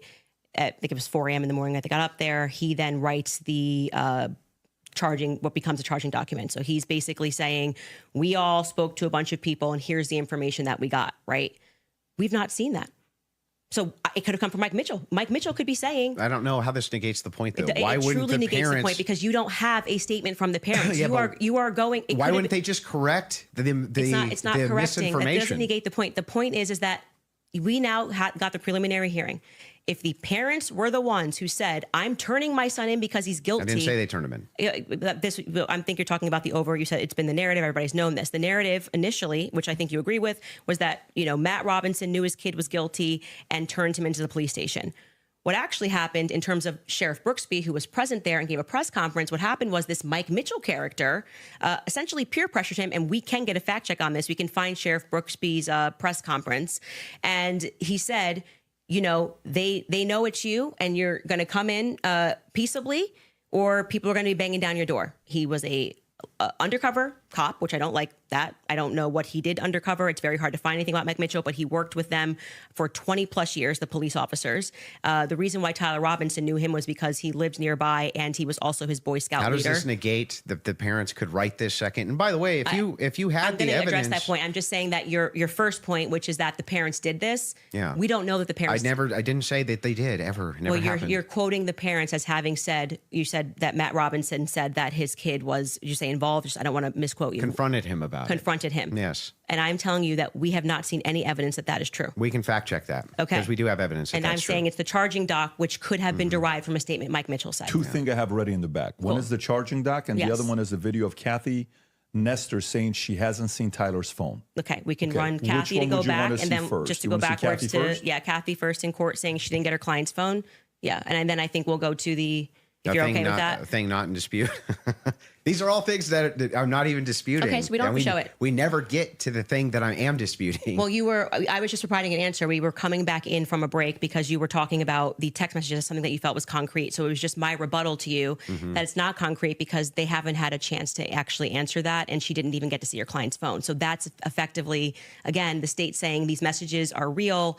You don't get the discovery on these messages just yet. She will during trial. They will actually get discovery on the messages. Don't you think that would make their case fall apart if it was the case that they weren't able to actually pull the data off the text messages? Do you think the prosecution would go to court with fabricated text messages? It's called winners and losers. They may not be fabricated, but by the way, as what they are saying, like I said, if there was somebody logged into his phone, they may not be fabricated. That's the point. So let's get to the they just could be somebody else. The parents fact check. So I was saying, I believe what you're talking about was derived from the charging doc, which was signed off by Brian Davis. Let's pull it up. Let's see if that's correct.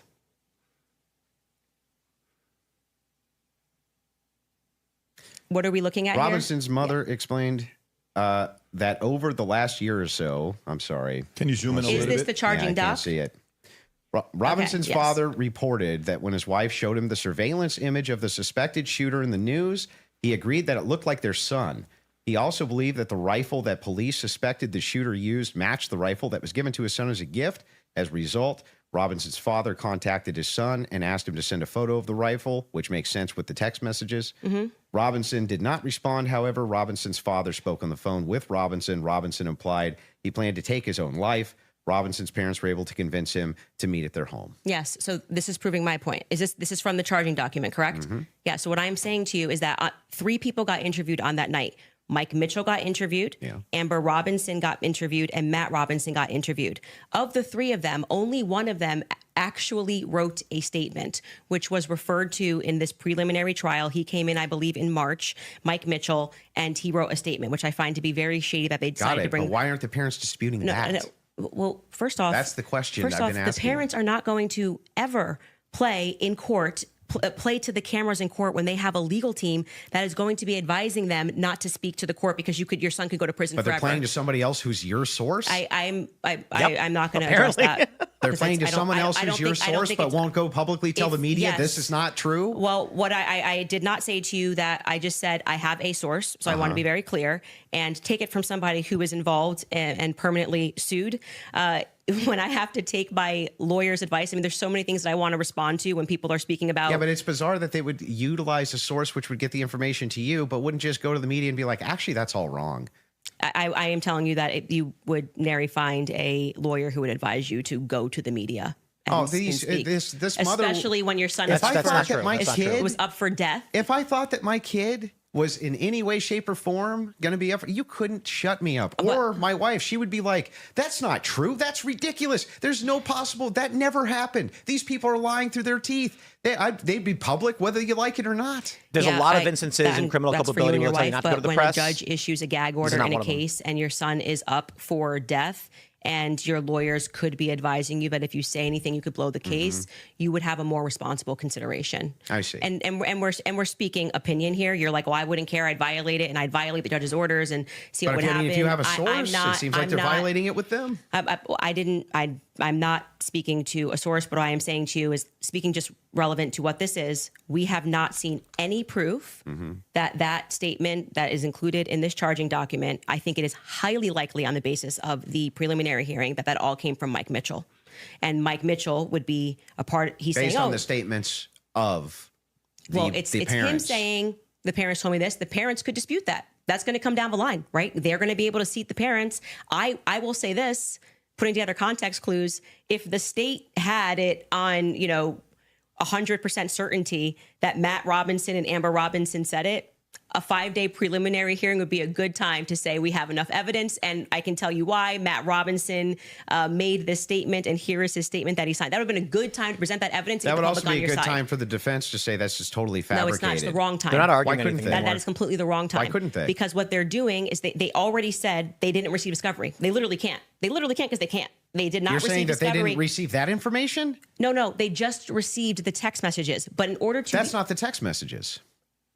The probative information. Yeah, we're talking about the information that we just reviewed. That's not the text messages. They never presented it. The state never put it on. Yeah, they didn't. The defense could easily still have presented this. Yeah. No. They could have said they're no. They're not allowed to. Are you sure? In a preliminary hearing, yeah. the defense is engaging with whatever evidence the state decides to put on. They did not put this on as evidence. Brian Davis was up there. So they're not allowed to present anything? They're responding to the state's evidence. I'm asking, are they allowed to present anything? They are allowed to say... Like if there was a conspiracy that they could prove right then and there, would they present that in one of these hearings? No, it wouldn't be the right time for that. I disagree. I think that they not only could do it, but they would do it. In fact, when I talked in depth with my attorney, they said that's exactly, if you had actual evidence that there was fabrications by the feds, that's exactly when you would introduce that. So when in the document that they filed yesterday or a couple of days ago, the appropriate, like what you're doing at this stage of the hearing is the state is saying we have enough evidence that we think this needs to go forth to the trial. Hence the reason that there's this extraordinary, we allow hearsay because it doesn't really need to be perfect. It can be enough that we feel like we can move forward, right? And okay, I disagree with that in general when somebody's rotting in prison, but whatever. The next phase is for them to meet in court and for the defense to essentially present an argument to the state that says, we find this filing to be defective in and of itself. We don't even have to defend ourselves because you, the state, have enough, you know what the laws are on the books, and this filing is defective and you should get rid of these charges because they don't make sense based on what you can decide based on a law on the books. So then that's why they then file the dismissal. Right. So in the dismissal, what they're doing is they are engaging, and this is what was widely misinterpreted. Well, yeah, they're engaging as though as it's a hypothetical. If this is hypothetically true, then so X. they're saying all of these charges. I'm not disputing any of that. So that's what you're asking. Why you're saying could they just put what I'm asking specifically is like who could shut parents up who are like, no way, there's no possible. This never happened. This is ridiculous. They would be shouting it on CNN. They would be shouting it from the rooftops. They would be losing their minds. And you're like, nope, the gag order would be enough to keep them quiet. The media? Not enough for them to talk to your source, but enough to keep them quiet. I think that that's quite ridiculous. But I'll even concede this whole point to you. Let's just say maybe this was misconstrued, right? There's a little bit of reason to doubt it because we're still waiting for the evidence for trial. If that's the case, then why not take the same standard for the evidence that you present? You're just waiting for trial. Well, you didn't do that. Wait a second. We're here. Wait a second. I just want to make sure that I got this right. That's your argument to me, right? My argument to you is what? Your argument to me is that, hey, wait a second, Andrew. There's not enough here that convinces me, right? Well, that's actually my rebuttal to you, is that you are saying, why are people engaging in what you term to be conspiracy theories? No. I term it to be thinking. They're just thinking because they're recognizing there are a lot of holes in these stories and that this is not strong evidence, right? this is the reason they're doing it. I'm explaining to you, this is the reason that they're doing it. I'm addressing what you view to be overwhelming evidence. And by the way, I want to be clear. That which convinces me. But thus far, every point that you've brought up, every point that you've brought up, did you feel like this is beyond a reasonable doubt? I mean, you realize remember what I said in my opening. Going to be. It's not beyond a reasonable doubt. It's just what I find convincing is what I find overwhelming. So why are you so upset when people say they don't find it convincing? If that was the limitation of the claims that you made, if it was just, wait a second, there's a little bit of problems. There's some problems in this case that I have questions for that I want answers to. Nobody would have a problem, actually. At least of all me. I would be the least likely person to have an issue with you, any of your fans, anybody saying. In fact, I've had tons of Discord calls about this. My position's always been clear. Of course, conspiracies exist. Some of them have way better evidence than others, but I've seen them myself. I know conspiracy. In fact, the federal government has hundreds of thousands of laws about conspiracies. They see them everywhere. We both know this, right? That's never what the problem is. The problem is when you make claims outside of, well, wait a second. I'm just questioning evidence here. I'm just questioning what the state's case is here. I'm just asking questions. It's when you make claims outside of that, where you claim that there's good evidence or good standards you should believe because, and then it turns out that it's all nonsense or it's wackadoo stuff or it makes no sense. And when we have a chance to cross-examine your evidence that you've presented, I'm going to show a lot of that. A lot of this conjecture that's based on literally nothing, that leads from no inferences whatsoever. Like you couldn't even infer it logically. That's the problem. The problem has never been whether or not you just said, you know, there's not enough in this case so far until we get to the trial. I remain unconvinced. I'm sure there's tons of people who remain unconvinced yet until we get to the trial. I think that's fine. I think it's fine. There's people who are convinced too. That's never been my problem. My problem is the claims which are external to that. Okay. I'm not sure I really care if you have a problem with what I think in my own spare time. I don't understand this like lecture that you just gave. But beyond that, what I'm saying is that the state is allowed to use. I didn't lecture you. This is what my problem is. You guys are not like, you guys think while it's still legal. You can. You are allowed to do that. So, but anyway, going back to you saying I wouldn't have a problem.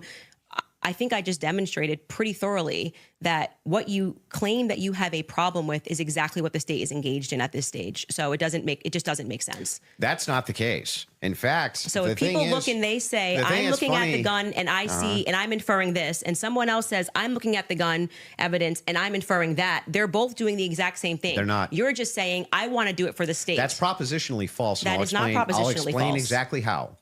It is the case that every proposition is going to have a true or false conclusion, period. That's just logic, right? It's the law of excluded middle. All propositions are going to be true or they're going to be false. When we get into when we're making inferences based on propositions. We can actually come to true conclusions with false premises inside of a proposition, in fact. What we're talking about here is not whether or not you feel that you're convinced by this evidence. But you felt like you were convinced. Right? Sure. But here's the thing. When you ask me my reason, Andrew, why are you convinced by this? I can give you my reasons why I'm convinced by it, why it seems reasonable and rational to me to be convinced. You could even say, but Andrew, I'm just not convinced by it. If that was the limitation of your claims, we wouldn't even be having this conversation. That's why I wanted to have the conversation, in fact. Now they're debating why even have the debate. Move into your actual claims that you've made, which transcend the idea of I'm just asking questions. Before we get into that, your team has one thing they want to show before you go into that. So if you want to pull that up, this is the prosecution filing showing defense had full discovery by April 1st. Oof. They did not. That's not true. Wait a second. Yeah. To date, the state's prosecutors have disclosed all evidence that is presently and reasonably available to them as required under Rule 16, Utah R Criminal, to be more precise, as of April 1st. Yeah, that was not 100%. That's why they're caging that by saying what's reasonable. There was entire, and we can pull this up. Like, we should now play the Kathy Nestor clip because that's from there. So, and they were basically saying you don't need it at this stage, meaning it's not reasonable that you're asking for this when we're going into a hearing that's just going to be based on hearsay and stuff, things of that nature. But of course, by the time a trial comes, you're going to get all the discovery documents. Where it's just show cause. Yes. Yeah. So that's what they're saying there. Yeah, I understand. Okay, so that's and not. even fine with Yeah, it. that we all know. And then, by the way, just now that the hearing is over, and you can also fact check this, they now at the end of the preliminary hearing dropped like an insane amount of the discovery stuff they gave to them like the week after. You guys can give me the exact amount. I don't want to say because I don't know my I don't remember how much it was. It was an absurd amount of stuff that they gave to them right after the preliminary hearing that they had been asking for. Because that was one of the things that I kept saying on my show is as we were watching that preliminary of the preliminary, why not just give them the stuff now so they can engage in these arguments? Because I feel like you, it's like, I want to hear what they have to say about the text messages. Why can't you just give them what they're asking for so that they can actually engage you? And it didn't happen. So, but the judge ruled that it wasn't necessary at this stage. And that was the whole point of that because it's preliminary a show to the preliminary. Yeah. Would you like to play the Kathy video? Well, he's saying he's not disagreeing, so I don't think we need There's to. no point here. There's no Okay. disagreement All right, that she said that. Yeah. So so I guess Yeah. the I'd like to disagreements now also- would move into the evidences that you have stated Yeah. on the record, which transcend elements of reason. Why are we in regards having to this a case. transcendental conversation now? Because I mean, Because first, they're all because related to this your case. entire thing was about looking at the evidence, which never made sense to me. Again, because all of the evidence that you felt to be overwhelming was hearsay. That was bizarre to me. You told me that I could take as much time as I No, wanted you to can. question you on No, these but things. I'm just asking you just to lay the groundwork of what you're saying is Because you've problematic. made That many, you many decide that it trips claims. into I'll something explain. else, and I do still want to hold you for going through because we've discussed the gun, we've discussed your. And you can hold me to those things, but I yeah. would like to get into the and things we that should you've discuss said. the screwdriver as So, well. and I'll explain exactly what the groundwork is.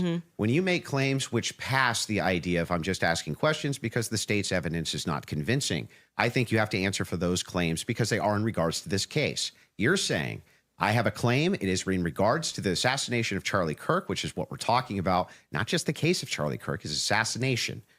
You should have to answer for the claims that you've made in regards to the assassination itself. You should, yeah, agreed. So if that's the case, then I would like to finally dive into some of that evidence and dive into it. Well, just to be clear, and I'm happy to have you talk about, like I said, publicly, you want to engage in some conspiracies, but I said I want to make sure that we get to the substance of our debate. The substance of our debate is the major is me After an hour, they demonstrating didn't. that all of the Almost quote 2 hours unquote now. evidence that you feel that you have, which demonstrates that Tyler Robinson shot Charlie Kirk. You don't find convincing. I get it. It's been invalidated by the All right, by guys, the I got about testimony 5 that we minutes saw. left. And in your answer for when I Well, you haven't explained to you that he invalidated had I'd the go most longer, degraded but prints, they're not I don't know. arguing the Okay, story well, anymore. There And lies PBD my ability to needs to process get him that. on track. It's just fine for you Okay. to not be convinced up to this point. All of your viewers, everybody watching, nobody's you're conceding Nobody's on giving a that. dispute that if all your claims ever were just up to now, the evidence that the state's given, I'm just kind of not convinced. That is not what's been happening. What's actually been happening is that you've made tons of claims in regards to this case and in regards to the Kirk They're not assassination, debating the assassination. which are They're debating- far they're above and debating the beyond, cultural I just commentary doubt issue. the state's theory. I'm gonna get prepared to Okay, wind this yeah, down, I mean, guys. sure. And those are I the do things doubt- that I do Also doubt because the we got a lot of state's shows theory. to do I also here. am I get welcome it. to say what I think. If you want to move into opinions, They're not if you want to talk about debating! Erica Kirk, if you want to talk about Turning Oh Point my God. USA, I'd like to talk about all and of get it. into it, I'm Yeah. totally happy to do that. But Okay. I just want to say that, like, I do not feel, because I've said what's important to me is that we exhaust this topic first of our actual. If you guys want to continue watching, I recommend you check out the Crucible channel on YouTube. Give a shout out to Andrew Wilson for his efforts. This debate cost him $300,000. Shout out to PBD and Candace for doing it. I don't think Candace is completely wrong on all of these issues. I think she brings up some good points. I think it's she had brought up a point earlier that I had agreed with. There's questions of whether or not we want to trust the evidence, things they bring up. But the issue is that she brings up things that she states, he's a patsy, I believe he's a patsy, but there's not evidence to that effect. So, guys, check out PBD's podcast to keep watching. I'm going to start to wrap this up. And I'll just say this. Most obvious reason why we're wrapping it up, I got more shows to do. We got a ton of stuff we got to record on this end. And I was planning on taking the full thing. However, for the past 30 minutes or so, again, with all due respect to all parties involved, they have not been debating the actual question of the Charlie Kirk assassination. They did for a bit, but they've trailed off quite often into you as a commentator said thing, well, you as a commentator said thing, unrelated to the facts of the case. So there are many things they never even got to yet. It's been 2 hours. Okay, it's been an hour and a half because they were late. But they've not brought up the issue of Brian Harpool and the security company, why there was no one at the door. They haven't gotten to the core of this case and whether evidence is or is not, I would say, just positive, exculpatory, or otherwise. Nor has Candace presented any evidence that Robinson is a patsy other than, I agree with Wilson, I don't believe the state's case, which is fine. And I agree with Andrew Wilson. But if they're going to spend the next hour or so just debating how they've handled commentary as opposed to why I am or am not convinced of things, I don't see the tremendous value in this one. So, guys, thank you so much for hanging out. Subscribe, stick around. We've got more stuff coming up throughout the day. Of course, Timcast IRL. I got to record some more interviews. We got a show coming up for you on the Tim Pool Show on Sunday. Don't miss it. Thanks for hanging out. We'll see you all next time.